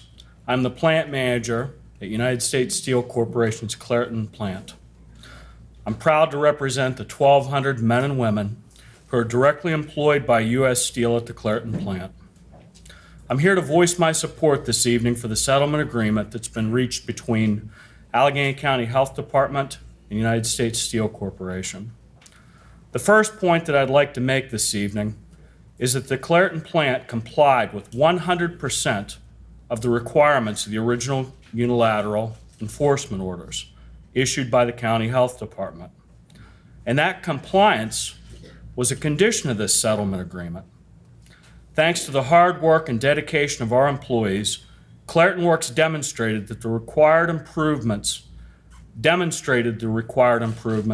during the first half of 2019 to achieve this compliance. In addition to fully complying with the requirements of those enforcement orders as a part of this settlement agreement, U.S. Steel has committed to spend approximately $200 million to make further improvements to the Clarion plant, including upgrades to emission controls and plant infrastructure. This $200 million is in addition to the $1.2 billion investment that we plan to make in the Mon Valley to build the first sustainable endless casting and rolling facility in North America. And a significant part of that investment, over $200 million, will be used to construct a state-of-the-art cogeneration facility at the Clarion plant. This $1.2 billion investment will further improve the Mon Valley emissions performance, including significant reductions in particulate matter, sulfur dioxide, and nitrogen oxides. One of the greatest benefits of this settlement agreement is the commitment made to the surrounding Mon Valley communities. U.S. Steel has committed to continue our recently committed community advisory panel into the future. This will facilitate better communication between U.S. Steel and the surrounding communities. In response to some of the early feedback that we've gained from our community engagement and as part of this settlement agreement, U.S. Steel will establish the Community Benefit Trust that will directly benefit the communities adjacent to the Clarion plant, including Clairton, Liberty, Lincoln, Glassport, and Portview. This trust will be administered by an independent third party who will oversee the disbursement of funds from the trust. As part of this settlement, 90% of the $2.7 million civil penalty that has been paid will be allocated to this new trust, with the remainder going to the Clean Air Fund. For the duration of this settlement agreement, 90% of any stipulated penalties to be paid in the future will continue to fund this Community Benefit Trust. In conclusion, this settlement agreement is a positive step for all stakeholders, and it represents the benefit that can be achieved by the regulatory agency, communities, and industry working together. Thank you. Thank you for your comments.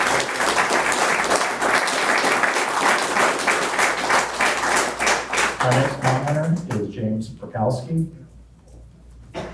followed by Aristotle Eviolatis, Dylan Estrangelo, James Lloyd, and April Kujura. Hello, my name is James Burkowski. My position at U.S. Steel currently is full-time union safety. I have 14 plus years here at the Clarion plant. I currently live in Glassport with my wife and 2 kids, where I have lived a little over 12 years, but was born and raised in Port View. I am First Lieutenant of Glassport Fire Department, so when it comes to the Mon Valley communities and public health and safety, I see both sides. My job means everything to me. I care about my job. It provides for my family in many ways. I support the agreement between U.S. Steel and the Allegheny County Health Department. As a resident in the Mon Valley, as well as being an employee, I am pleased to see these major investments that show further commitment to the community, as well as my workplace, to ensure I have many more years of work here at the plant. Furthermore, the Community Trust will bring money to important projects happening in our towns. From my understanding, 90% of the money will come back to our communities. That is huge. I know the impact these funds will make. In closing, I support this agreement because of the positive impact it will make. The mills in the whole Mon Valley are important, not just for business, but for all the 300 plus co-workers, active or retired. These jobs allow us to support our families and the Mon Valley communities where we live. Thank you very much for your time. Thank you for your comment. Our next commenter is Donald, followed by Dilla Mastrangelo, James Boyd, and April Bashiro.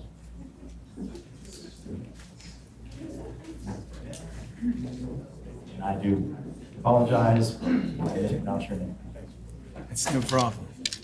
My name is Art Avalotis. I am the president of Avalotis Corporation, a national industrial painting, roofing, and fireproofing company based in Verona, Pennsylvania.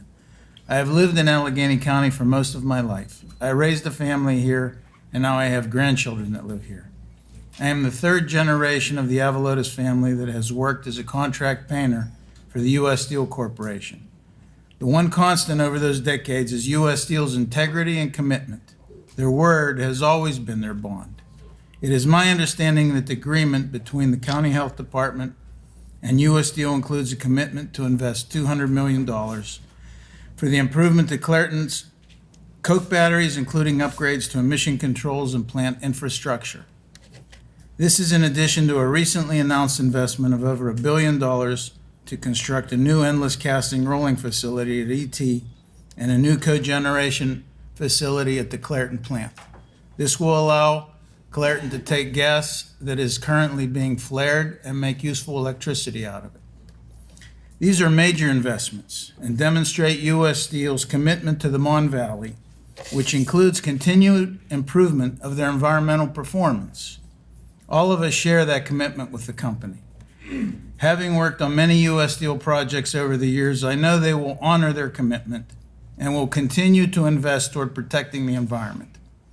Overseas manufacturing has acted irresponsibly regarding environmental practices. Because of their reckless disregard for the environment, every car can be eliminated from the California roads and their air quality would still be awful. This is a direct result of pollution coming from China's manufacturing plants.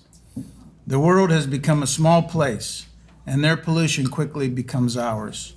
We must support companies like U.S. Steel that truly care about the environment. The Mon Valley Works is important, not just for family-owned businesses like ours, but for 3,000 hardworking men and women at the Mon Valley Works. Plants like this are vital to our national security. I respectfully ask that you support this agreement with U.S. Steel. Thank you. Thank you for your comment. Our next commenter is Dilla Mastrangelo, followed by James Lloyd, April Bashira, and Mari Bergman.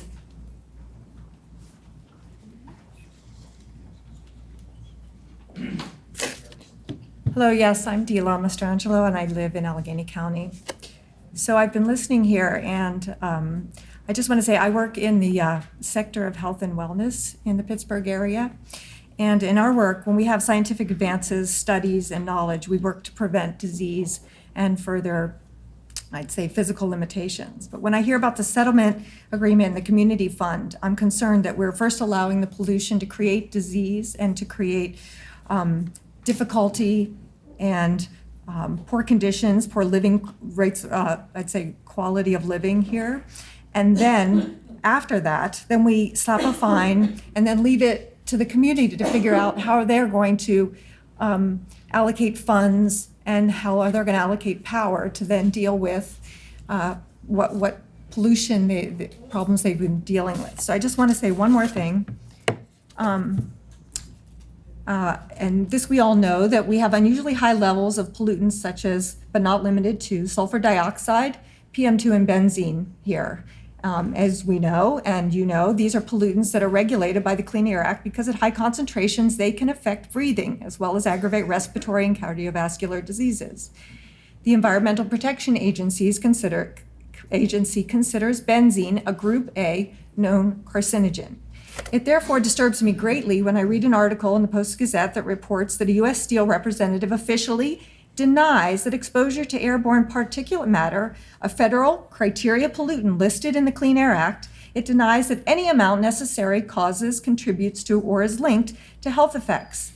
In a legal response to a court challenge, U.S. Steel also publicly announced and denied that volatile organic compounds, or VOCs, in any amount necessarily have short and long-term adverse health effects.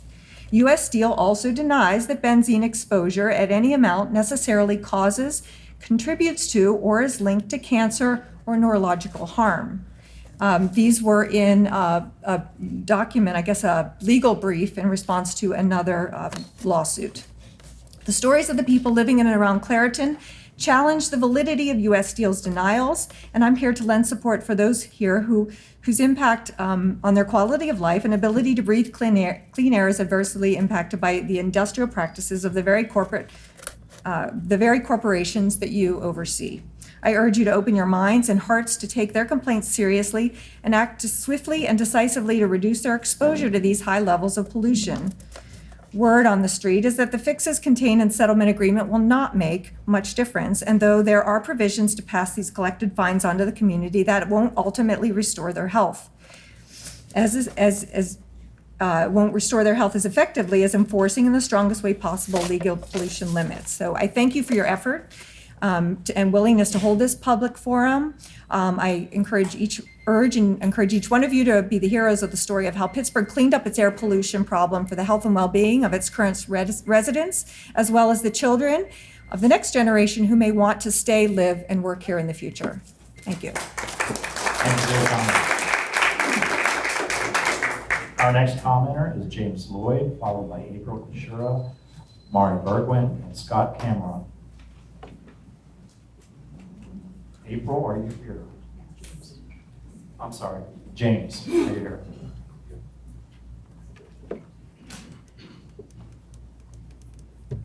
How you guys doing tonight? I just wanted to come here to basically say how I felt.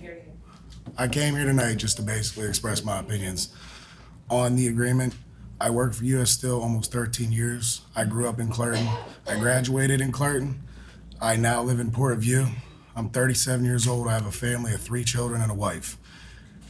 Being in the Mon Valley, living in the immediate area, and now living close to the immediate area and working here for this long, I see both sides of it like most people do here. But to see the improvements being made and to see everybody working together, I think is the most important thing. Where I come from, down at Clairton Works, everybody's on board with work safety and clean air. Those are the 2 most important things to me, aside from having a job to support my family. We have a lot of workers in the Mon Valley that depend on this. It's important. The taxes that come from us being here is important, but also the clean air comes first. Safety comes first in our workplace and also outside of here as well. So I see both sides of it, and I also am a big advocate of the Community Benefit Trust. I feel like more money is going to get to the communities now, and I feel very strong about that. So I'd like to see it go further and continue on to this, and that's all I wanted to say tonight. Thank you for your comment. Commenter, April Kashura, followed by Mari Bergwin, Scott Cameron, and David Berthenall. Thank you. I've lived in Greenfield 15 years, and I started paying attention to the industrial smells a couple years ago once I was home with my daughter, not in an air-conditioned office anymore. I engaged with clean air nonprofits, and I started paying more attention to media reports about how our air quality stacks up to the rest of the U.S. I also am personally affected by pollutants in the air. When I wake up with burning sinuses and throat and an occasional nosebleed, It's not uncommon for me to look at the Smell Pittsburgh app and see that fine particulates are in the mid to high 40s, as was the case between the 19th and 26th last week when I checked. Or to see a text message on my phone, or see that other neighbors posted comments or questions about the sulfur smell earlier that morning on nextdoor.com. Every repair that U.S. Steel has promised to make in this agreement that reduces regular emissions and fugitive emissions of the irritant hydrogen sulfide will make our lives measurably better. And we should all look at this list of repairs in the agreement as maybe deferred maintenance that is finally being completed. Repairs should be completed in the shorter term than 5 years, if possible. The timeline for each repair and baghouse upgrade should be spelled out in the final agreement. U.S. Steel needs to agree to implement the best available control technology over all its coke ovens. I'm very worried about the part of the agreement that states U.S. Steel will make upgrades only if the results can be directly tied to changes in readings at the Liberty Air Monitor. For one thing, this leaves the Lincoln Air Monitor out of the equation. The reaction is maybe going to be that the expense of going beyond what we've said we'll do in the agreement could cause layoffs. Believe me, I don't have a casual attitude towards layoffs. That was the fear that hung over my house as a kid in the late 80s. And I understand how good these jobs are because my own dad quit being a teacher to go work in a plant. I encourage U.S. Steel to shift its perspective to see technology upgrades as an investment that will pay off down the road. I don't want U.S. Steel to pay fines. I want it to invest in the physical plant. Until we are the best, undisputably, in the world and cleanest. I am concerned that the advisory panel is only required to meet once a year in the agreement text, and I don't want their role to be minimized. I would like to see a member of the academic, scientific, or medical community on the panel, and I hope this agreement does not blunt efforts of the ACHD to write world-class and public health-based coke oven regulations, which it had been due to start doing in the near future. I would not characterize myself or most of the questioning public here as being against the goals of agreement. Rather, we want it to be tighter and go further. Thank you for your comment. Our next commenter is Mari Bergman, followed by Scott Cameron.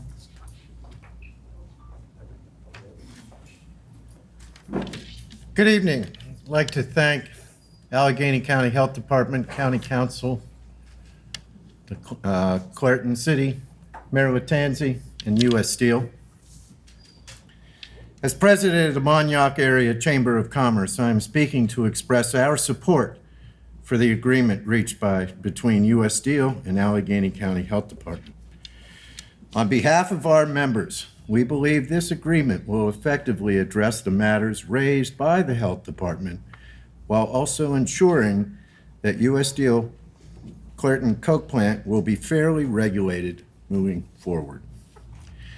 In addition, $200 million pledged by the company in upgrades to the plant's batteries and emissions control, along with the improvements already made by the company, will make the Clairton plant an asset for the region in the near future and beyond.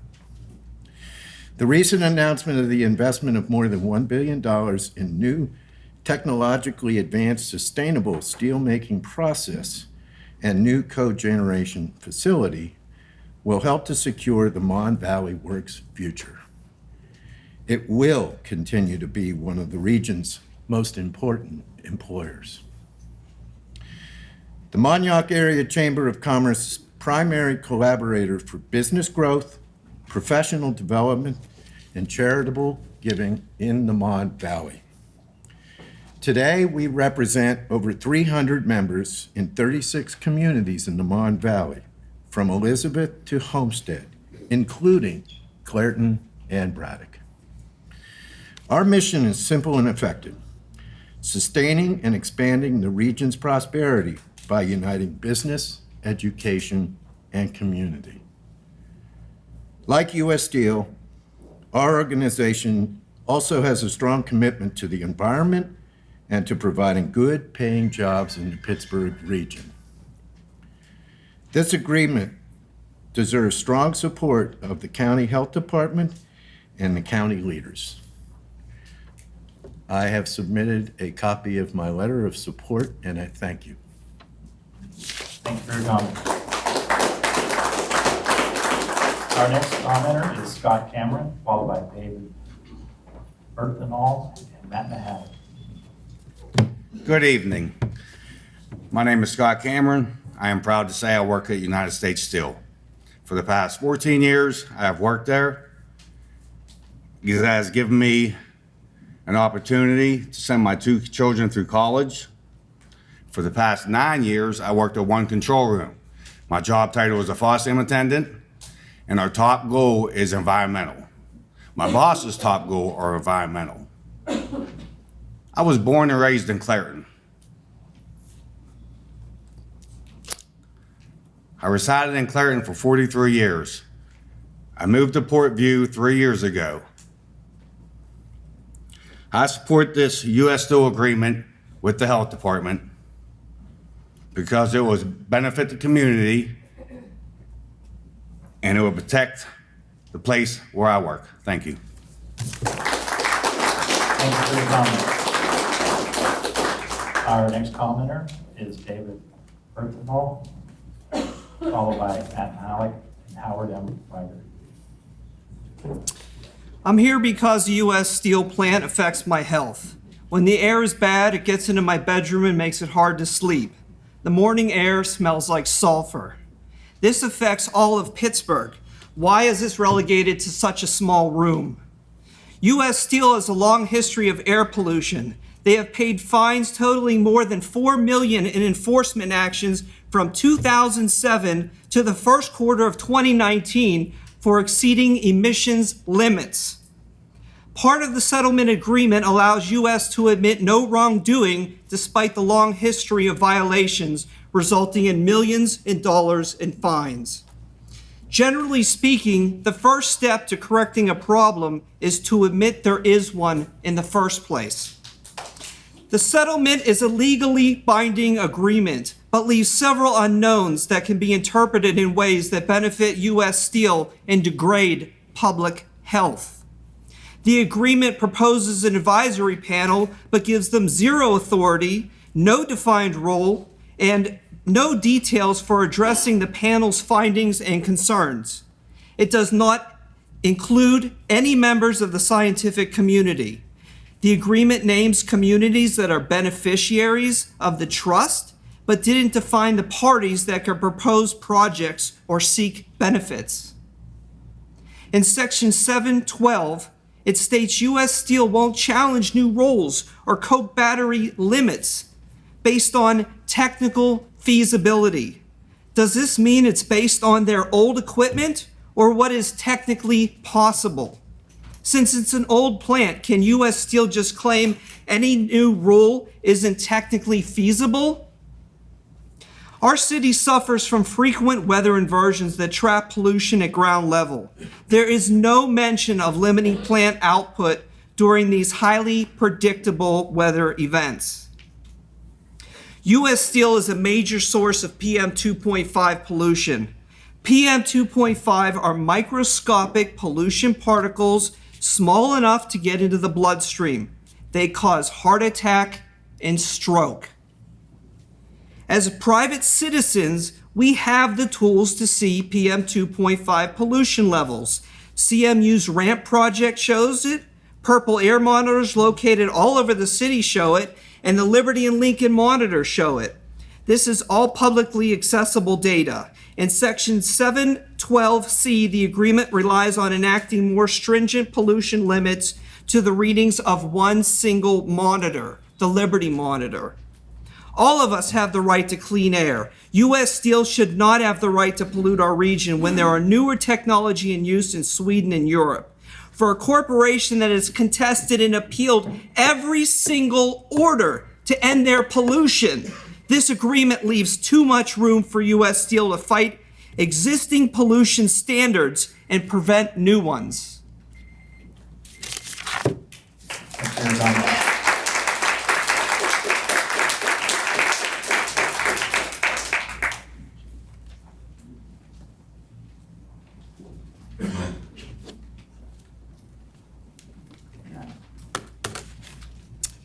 Hi, I want to thank ACHD for its efforts to hold U.S. Steel accountable to the Clean Air Act and the opportunity to share our assessment with the proposed agreement.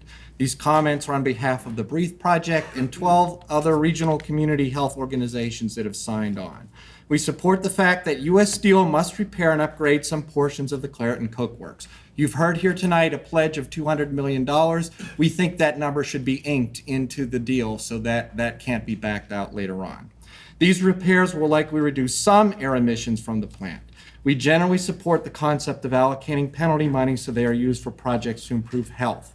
We also have some concerns. The agreement does not provide sufficient incentive to curtail future emission violations and can be viewed as a pay-to-pollute arrangement. The civil penalty of $2.7 million is just 0.25% of U.S. Steel's net earnings of $1.1 billion, or 0.2% of U.S. Steel revenue of $14 billion from last year. That's the equivalent of a Pittsburgh family paying $11.70. These numbers are hardly a deterrent for stopping U.S. Steel from polluting by investing in its equipment. It's simply less expensive for U.S. Steel to keep paying fines instead of upgrading their equipment. We believe this agreement should require U.S. Steel to shut down and repair old coking batteries that cannot operate lawfully, because penalty fines don't appear to be sufficient deterrent. The settlement agreement does also not go far enough in requiring U.S. Steel to invest in major new pollution controls. U.S. Steel was quoted as saying it would cost them $400 million to shut down and completely repair old leaking batteries. They can afford to do this given their profits. Many of the agreement's proposed repairs take too long, in many cases not for another 2 to 5 years. These repair timelines need to be significantly shortened to protect the health of the community members within 12 to 18 months maximum. U.S. Steel should outright replace batteries 1, 2, and 3 instead of applying Band-Aid repairs to the facility that dates from the 1950s. The process of selecting environmental compliance auditor should be an open, public, transparent process that's open to public comment. The audit report should be released publicly and easily accessible, posted on a public website. ACHD needs to drive U.S. Steel to a standard of 100% compliance with emission requirements. The current agreement does not guide U.S. Steel to pursue quality in its processes. In Six Sigma quality operations, people are operating at a 99.99966% rate of compliance, nowhere near what U.S. Steel is being held to, which is only 98% compliant. They need to significantly update and upgrade that. ACHD needs to ensure that the Community Benefit Trust is set up to be forever independent of U.S. Steel. ACHD needs to ensure that the Community Advisory Panel is set up to operate with a high degree of transparency and accountability, and that ACHD needs to continue to project its authority to establish strident coke oven regulations. Thank you very much for the opportunity to provide these comments. Thank you for your comment. Our next commenter is Howard M. Reiger, followed by Sari Supplewitz, Nicole Rusido, and Ryan Johnson Evers. Howard Reiger's going to pass. Pass. Howard Reiger. Terry Supplewitz. Yes.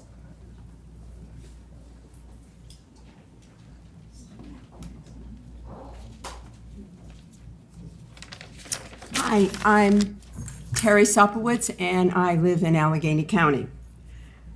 What stands out in this hearing for me today is 6,700 violations. That's astronomical.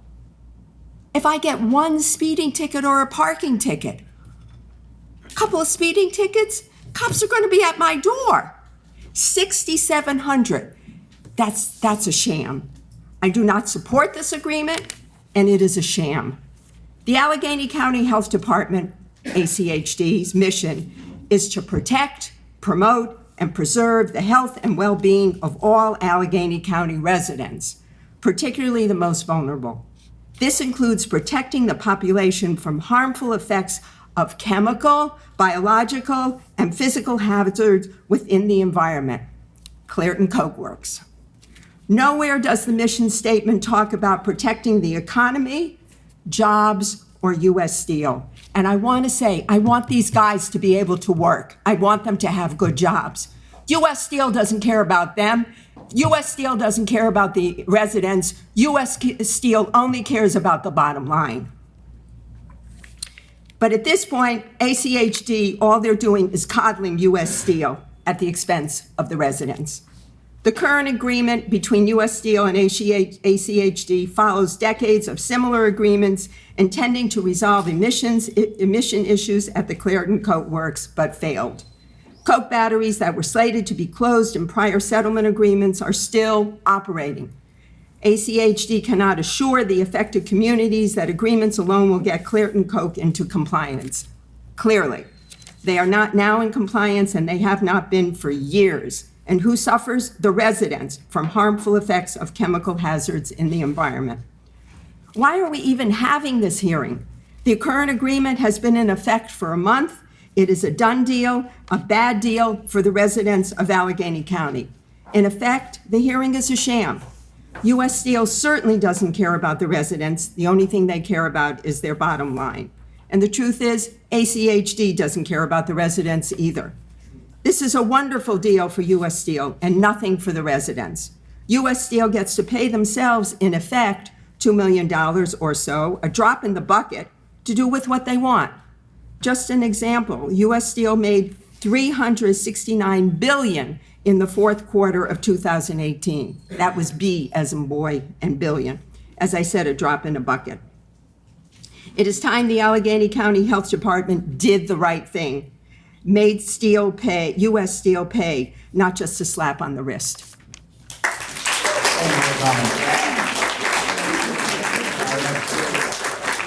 Our next commenter is Nichole N, followed by Ryan Johnson-Evers, Steve Mazel. Nichole?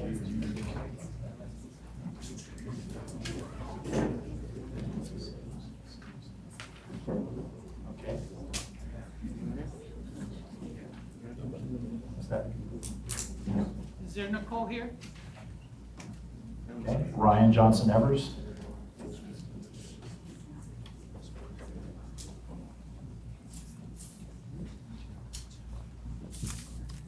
Good evening.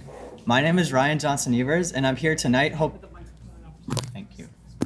My name is Ryan Johnson-Evers, and I'm here tonight hoping to support and amplify the voices of residents of Clarion and the surrounding communities and of experts. I also want to acknowledge the workers of U.S. Steel who are essential in their daily work to ensuring that we reach our shared goal of a healthy environment. But tonight I can only speak on my experience. To be transparent, I'm a relatively young and new resident of Allegheny County. I moved here about 2 years ago after growing up in Wisconsin and going to school in Ohio. But I know many friends, roommates, and peers of mine are in a similar situation as myself. And if I'm being honest, the biggest barrier between me staying here in Allegheny County in the long term is the region's poor air quality. I understand that Pittsburgh and Allegheny County want to attract young people such as myself to the area to create a thriving region. But can we ask these people to risk the health of themselves and their families by living in an area with some of the worst air quality in the nation? I would also like to speak tonight as a member of a neighborhood discussion group affiliated with the Clean Air Council. Our intergenerational group is comprised of people in many different stages of life. Our oldest member repeatedly informs the rest of us about her frustrating experiences related to living alongside polluters in Allegheny County. She feels that polluters are frequently let off the hook, with profit and convenience winning out over justice and the health of our communities. As a young college graduate and a community member, I would like to join my voice with others here today, asking you to seek justice in regards to U.S. Steel, Clarion Coke Works, and other institutions more broadly. For those who have already spent decades fighting for a healthy community and accountability, they deserve to see the fruit of their labors. For those of us who are joining the ranks, we want to see progress and commitment if we are to make this our home for the future. And most importantly, for the communities directly affected by Clarion Coke Works' repeated and blatant violations, they need to see that the health department is working alongside them as an ally for the protection of their well-being. Polluters cannot be allowed to ruin our living environment and then manage the spending of their own fine money without even properly acknowledging the harm that they are causing the community. Please stay firm in enforcing the laws and ensure that this settlement focuses on bringing the Clarion Coke Works into full compliance with the limits that are ultimately set in place to protect us. Thank you. Thank you for your comment. Our next commenter is Steve Mazza, followed by Carl Sergian, Tyler Cannon, and Mel Packard.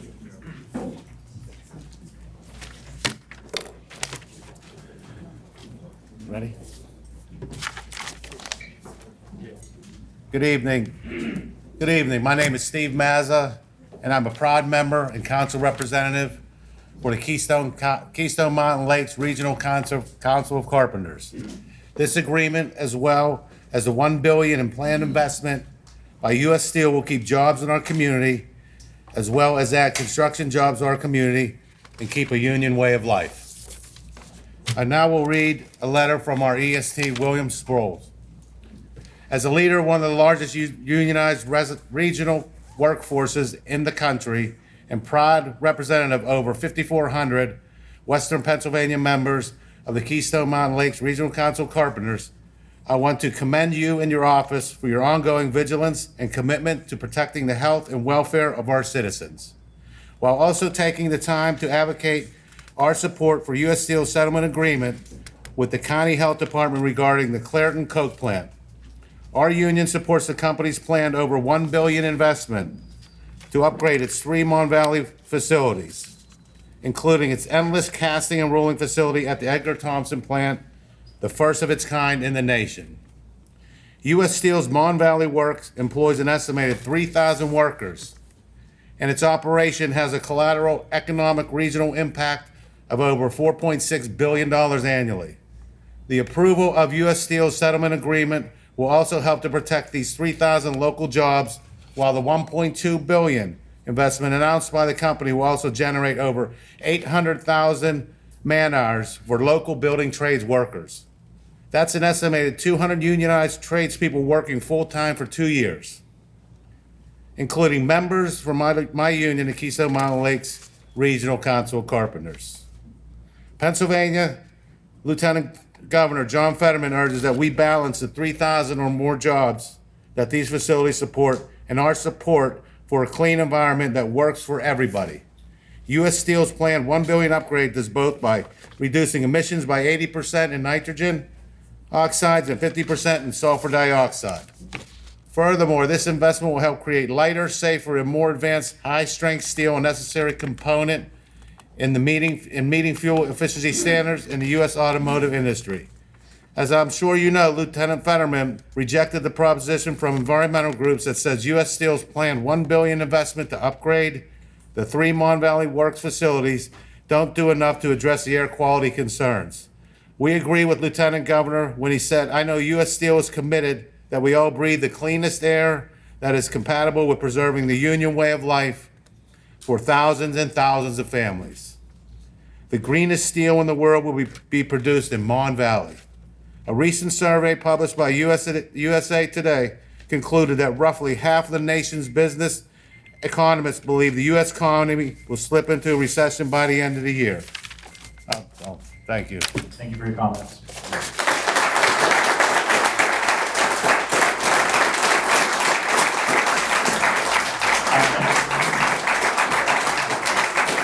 Our next commenter is Carl Sergian, followed by Tyler Cannon, Mel Packer, and Malcolm Jarrett.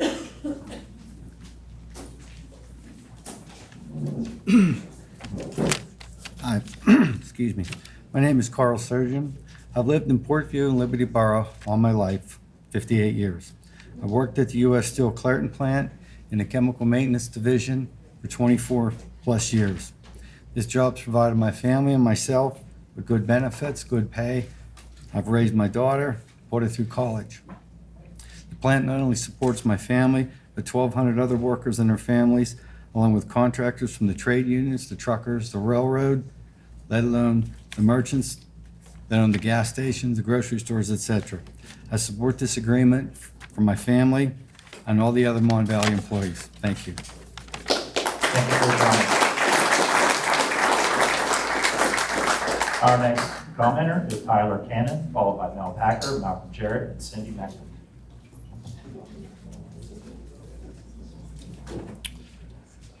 Hello, and thank you for giving me the opportunity to speak here today. My name is Tyler Cannon. I'm a community organizer with Mountain Watershed Association, and I'm also speaking today as a resident of Jones Mills, Pennsylvania.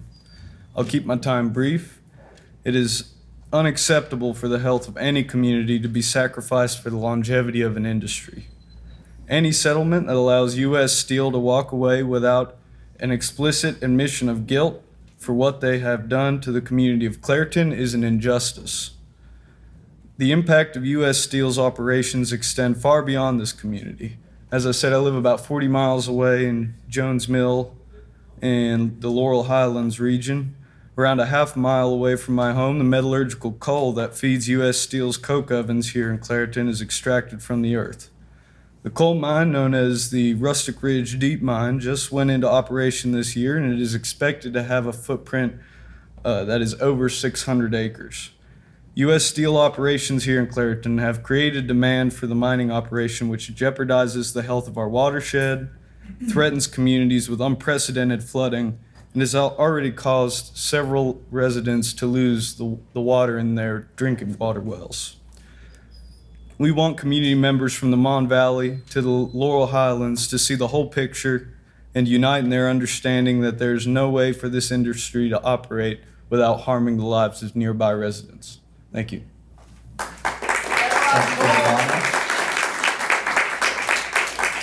next commenter is Mel Packer, followed by Malcolm Jarrett, Cindy Meckel, and David Meckel. Good evening, I'm Mel Packer. I live in the city of Pittsburgh in the East End. Sometime around 1906 to 1908, back in the dark ages when steel mills were sources of dangerous pollution and coal miners got black lung. Gee, that sounds terribly familiar, doesn't it, even though it was 110 years ago? Around that time, a corporation named U.S. Steel used thousands of prison laborers in its iron and steel mills and its coal mines in Birmingham, Alabama. U.S. Steel, pretending then as it does today, that it was opposed to blatantly unjust social practices, was aghast when it discovered that its newly purchased subsidiary, Tennessee Coal and Iron, was paying county sheriffs in Alabama the grand total of $12 a day to literally purchase the labor of young men, mostly black, who were unjustly convicted of crimes such as vagrancy in order to sell those men to U.S. Steel. But U.S. Steel was not about to let a little thing like prison slave labor get in the way of profit. Instead, they sent hundreds of men to their deaths in its mines, its mills, and buried their broken bodies in mass graves scattered among the refuse of the mines. Today, U.S. Steel doesn't need Alabama sheriffs to give it the right to harm both the workers of its steel mills and the community surrounding them, for it has the Allegheny County Health Department to give it legal cover instead. With an agreement that reads as though it was written by a U.S. Steel attorney, similar to the way we now know that the Federal Aviation Authority allowed Boeing to police itself in the 737 MAX Delhi scandal. This agreement, and in fact the entire Clinton debacle, has caused great division within our community. We have adults and children who are suffering from increased respiratory disease, including me with an early diagnosis of COPD. We are still living in some of the worst air in the nation, and we have unionized steelworkers justly afraid of losing their fairly well-compensated jobs that at the same time also harms their lungs and breaks their bodies. And who's right? Both sides are right. We need to realize that, and we need to find common ground. Steelworkers, all of them here, have a right to a livelihood, and U.S. Steel, as their main exploiter, has a responsibility to guarantee those jobs or income in return for the profit it has extracted from their bodies for generations. Community members are just as right in our complaints as this is 2019, an allegedly enlightened era in which we recognize that human beings have a right to live free of harm to our bodies just so a corporation can make profit. This agreement is frankly a victory for U.S. Steel. It appears to enable U.S. Steel to play a role in how 90% of its fines will be spent. It provides little to no community oversight nor transparency. It locks the ACHD into an agreement that will enable U.S. Steel to challenge many, if not most, of future demands they may make. It's not an agreement. An agreement implies mutual consent on behalf of all parties, not just capitulation by the ACHD. Where is the community in this agreement? Where's the school boards? Where's the medical providers, the daycare centers, the wheezing asthmatics, the COPDers who spend their lives tethered to an oxygen tank? Where are the children who can't go outside and play? Where are the senior citizens who can't go to church because the air is so bad they can't breathe outside? In truth, it's not an agreement. It's an ultimatum being imposed on both workers and community members in order to aid the profit-making goals of U.S. Steel by the health department that's in the pocket of polluters and not on the side of the people and the residents of Allegheny County. I say no more, no more, no more. The huddled masses of our community have a right to breathe free.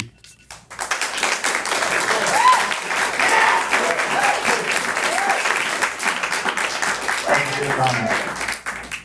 Our next commenter is Malcolm Jarrett, followed by Cindy Meckel, David Meckel, and Richard Ford. My name is Malcolm Jarrett. I'm running for City Council on the Socialist Workers Party ticket on the north side of Pittsburgh, in Pittsburgh. I'm here because of what my father said to me when I was a child. If you see a fight and it's just, join it. There's nothing new about what's happening here in Clarion. It's not because of incompetent politicians or corrupt politicians or a corrupt business. It's because of a system, capitalism. It's a continuation of the crisis in capitalism that we see happening here. The settlement that we're discussing today is nothing more but a pay-for-play scam. The kind of pay-for-play scam that they've done over and over again with U.S. Steel. It's a slap on the wrist for a company that continues to deny that it did anything wrong. For a company that has lied and failed to pay penalties. A company that has imprisoned its residents daily or weekly for the last year. And all because of profit. In their effort to maximize their profits, they'll pollute our environment, hurt our sons and daughters in our community. We've seen this before. Anyone who knows the history of Pittsburgh and this region can go down the valley and see U.S. Steel and its promises and how they've been a lie for decades and for generations. And like the speaker before me mentioned, you can see what's happening here when you see the federal, state, local government working with the U.S. Steel to actually hurt the community. You can see it nationally in examples like the speaker before me talked about the Boeing MAX 737. I mean, people will think about that and look at that example.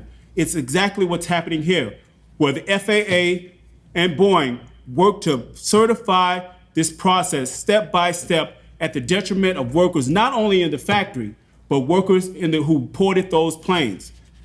The solution for this crisis is not in this settlement. This settlement is nothing more than another scam to allow U.S. Steel to continue its operation. The solution for this problem, the solution for working people, both in the plant and outside the plant in the community, is us. We know that. We know that to be true. It's a mass movement of working people fighting to defend their interests and not the interests of either U.S. Steel or the Democrats and the Republican parties, the two-party system that constantly represent them. We will be in here decades and decades and decades on. Our grandchildren will be discussing this problem if we believe that this settlement is their solution or for us.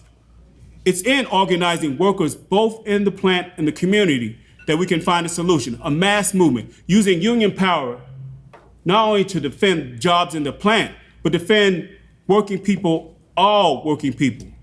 It's organizing a union movement that can fight for safety, not only in control, not only in the plant, but safety for the community. A union movement that calls for control of production of both safety by the workers and by the community, for the community. Thank you. Thank you for your comment. Our next commenter is Cindy Meckel, followed by David Meckel, Richard Ford, and Jay Walker.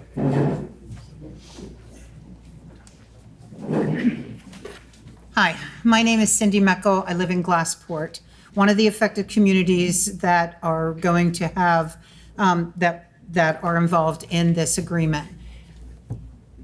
I had controlled asthma until December 26th. At that particular time, I was told not to leave the house. I carried a rescue inhaler that I used 4 and 5 times a day. I would cough until I would vomit on a daily basis.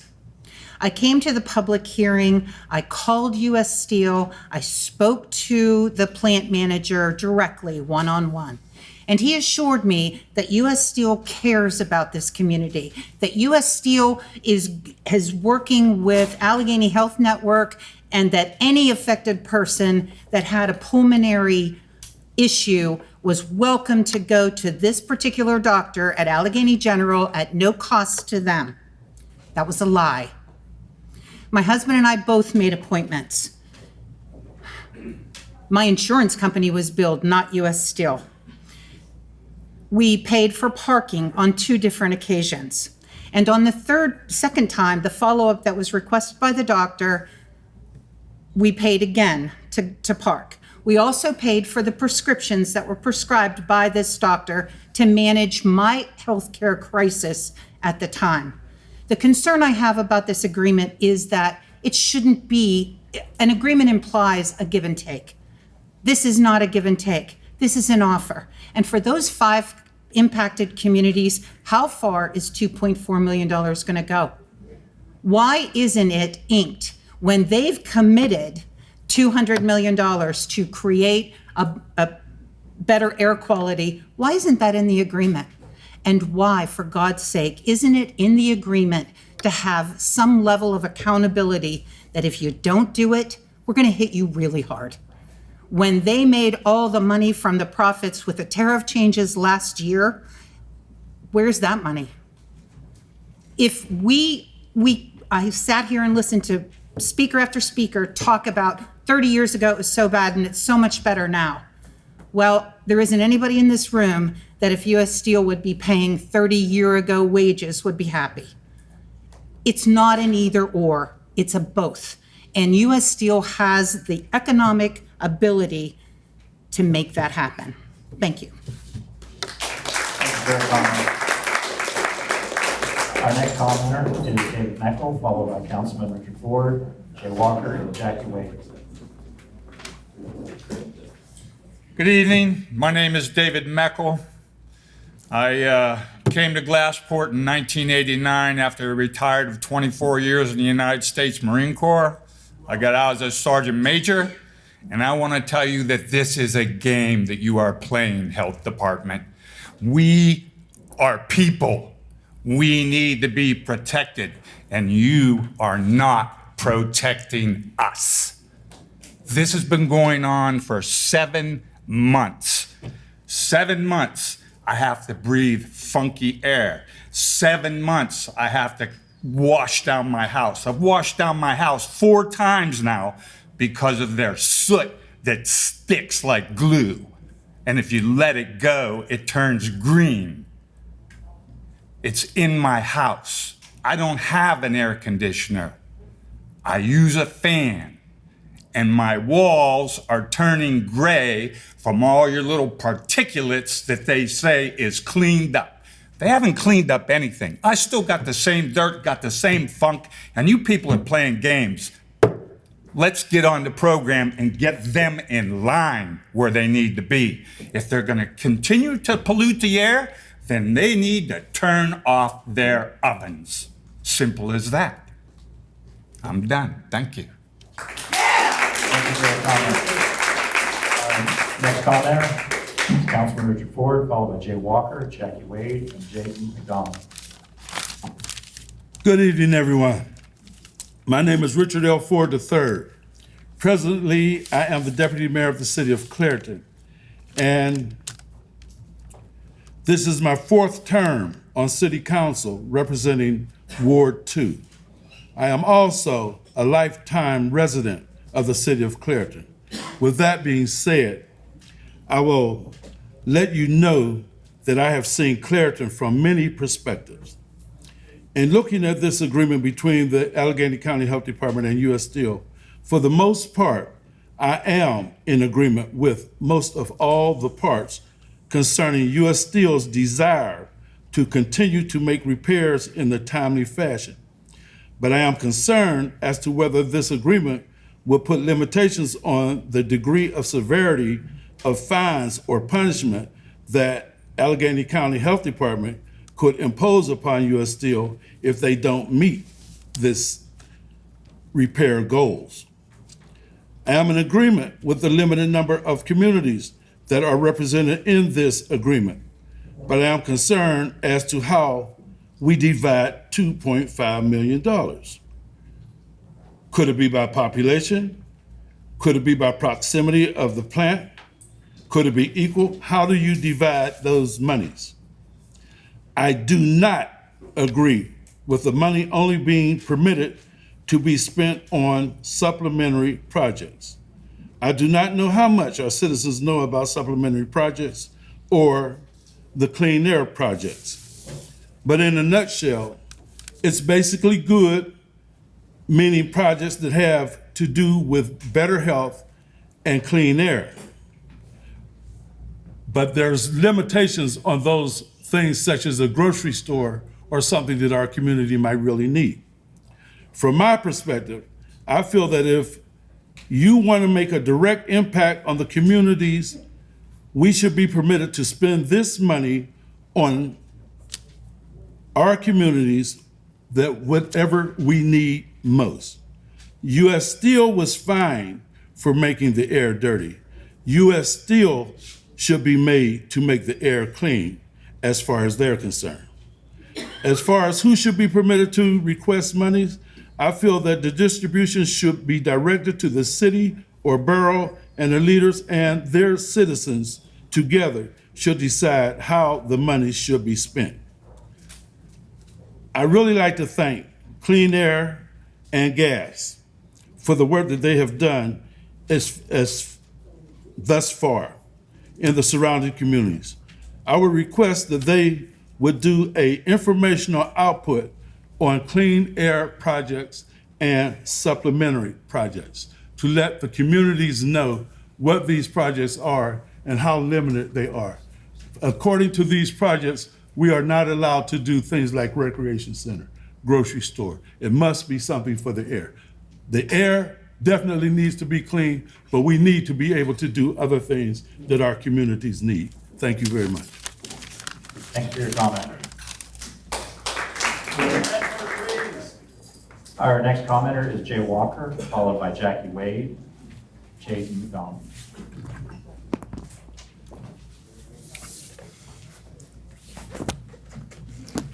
Good evening.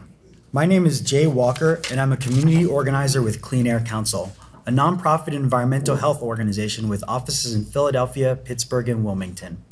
The council has been working to protect everyone's right to breathe clean air for over 50 years. It has approximately 35,000 activist members, including many in Allegheny County. The council has several comments on the proposed agreement. First, the civil penalty should be defined to include only the 10% going into the Clean Air Fund. While the department may have assessed a civil penalty of approximately $2.7 million, that was reduced by an amount to be applied to something else, a supplemental environmental project. Second, the agreement does not contain sufficient details regarding the supplemental environmental project. Considering the department's civil penalty policy, the provisions are vague and they do not specify how money is to be spent. Third, it is questionable whether the agreement will lead to significant emissions reductions. There are uncertainties regarding how much the replacement of the PEC baghouses will reduce air emissions. The long timetable raises the question whether equipment should or would have been replaced anyway. Any emissions reductions from the installation of a mechanism to reduce fugitive emissions from the B battery shed would be modest. It is unclear whether and to what extent there may be emissions reductions from a stack replacement or a through wall repair. Because the company has repeatedly violated air permit requirements, it should do more to upgrade its equipment to reduce emissions. For example, the facility should explore the installation of spring-loaded doors on the coke oven batteries. It should consider dry quenching, alternative means of charging, improved ways of stopping leaks, and cleaner testing methods. Fourth, the department sets bad policy by perpetuating an expectation of less than 100% compliance. Last year, the department backed off from its proposed coke oven regulations after the company criticized it for asserting that they were based on an analysis and review by individuals with extensive coke oven experience, rather than on the company's ability to attain and maintain the proposed standards. But there is nothing wrong with conferring with individuals with extensive coke oven experience to find ways to facilitate 100% compliance. The real question is not whether there would have been more violations in the past under the proposed regulations, but what the company can do to reduce emissions. Fifth, the department compounds bad policy by restricting its ability to adopt technology forcing regulations. These are regulations that require a level of performance that may be achievable in the future, even if it is not achievable now. This is what led to the development of the catalytic converter in cars. The department has agreed to not adopt more stringent regulations unless they are technically feasible. But this phrase is defined by reference to past compliance rather than by reference to available or potentially available technology. Sixth, This all leads to the department allowing the company to pay to pollute. The money is just the cost of doing business, and it is less than what the company would have to spend to actually address the problem. We have seen this before. To illustrate that the sulfuration... Thank you for your comments. Our next commenter is Jackie Wade, followed by Jaden McDougal, Art Thomas, Catherine Thomas.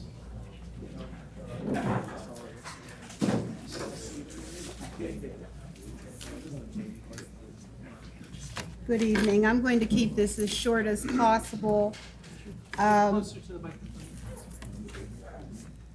going to keep it as short as possible. When we were first informed in the city that there had been a fire that had occurred, we were not made actually aware of it. It was because they said it was the chatter of everything that was going on with the response teams and everything that we actually were, Mayor said, notified that that had happened. So my main concern today is I did get a chance to read over some of the, I guess, proposal that they have, and the only winner that I see in it is U.S. Steel. I feel that we in the city of Clairton have suffered long enough. I did some research. U.S. Steel was started March, I think it was 2nd or 3rd of 1901. So for 118 years, things have been going on through U.S. Steel that have been harmful to communities where their plants have been located. They have changed, they have modified production, they have done things to meet with the federal and standard regulations that are out there. I come to you today because as a resident of the city of Clairton, I want you to dig deep into your heart to understand the city of Clairton with U.S. Steel Clairton Works is trying to survive. We were called Clairton Works because the mill is built in the city of Clairton. We recently had a situation where we had to float a bond in order to save our city, our sewer system, and the sewage authority of the city of Clairton purchased our sanitary sewers. We in the city, with the end of the agreement, were then charged a $50 flat rate because they said we were the host city. The sewage authority was in our city. We pay $50 flat, and we pay for the cost of our sewage in accordance with our water. That's a burden. We now are saying, we're going to make a decision, we're going to fund so much money to this plant, U.S. Clairton Works, but at the same time, we're still being charged.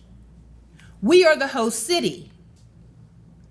I don't want the plant to close. I think that the plant has made productivity throughout the city and also in the Mon Valley, the plants have. But I come to you tonight because we are the host city. We deserve the money that has been put out for things that we have suffered with in this city. Clairton is the host, and we should be the host of the agreement. Clairton Mill sits in the city of Clairton. Thank you. Thank you for your comment. Our next commenter is Jaden McDougal, followed by Art Thomas, Catherine Thomas, and Colette Williams. Is there a Jaden McDougal? Okay, the next commenter, Art Thomas.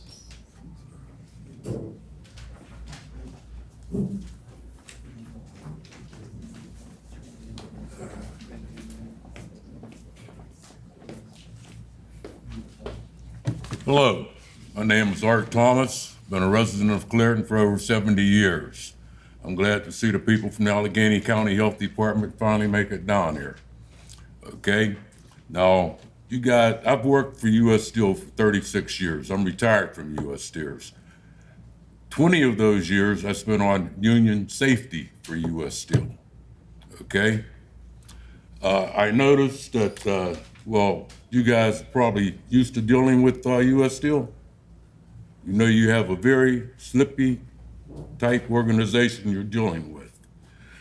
Last time I was here, they filled up the back with steel workers.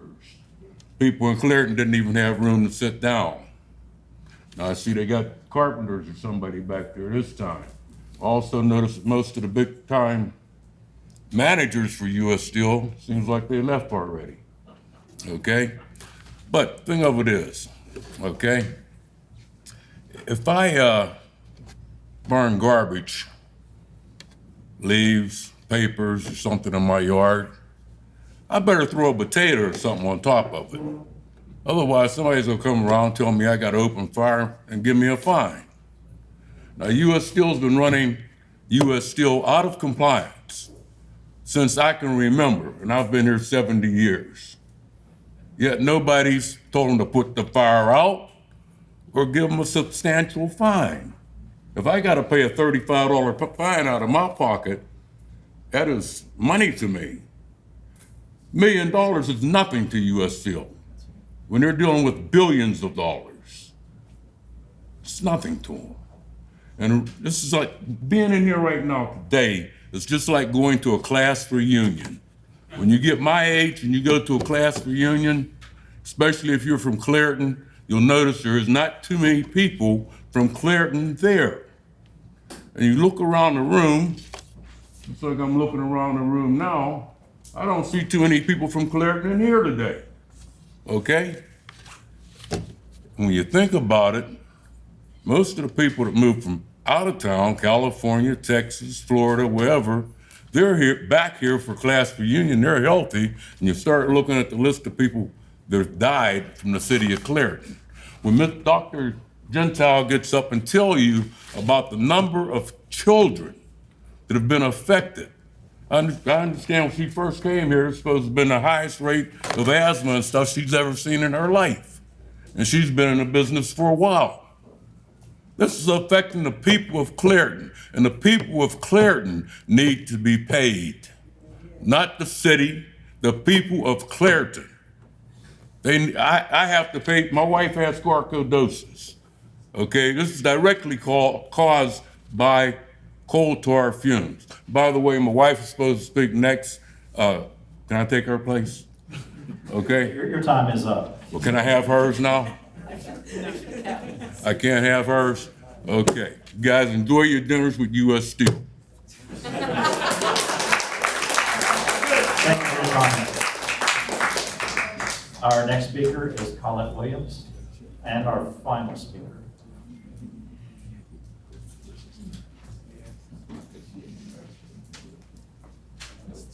Colette? Okay. So that does conclude our speakers. Now, we may be aware that there may have been people who signed up that did not make the list. Is there anyone in here that felt that they had registered to speak, didn't have an opportunity to speak? Okay. Before we adjourn, I'd like to thank our elected officials who are here. We have our county council representatives here tonight. We have your city representatives from the city of Clarion, including your mayor and council people. And I do appreciate them coming because they are concerned about what's going on here in their community. This time, there are currently no more speakers. You still can submit written comments until 11:59 tomorrow evening on July 31st. And since there is no additional testimony, this hearing is now adjourned. And we do thank you for your interest.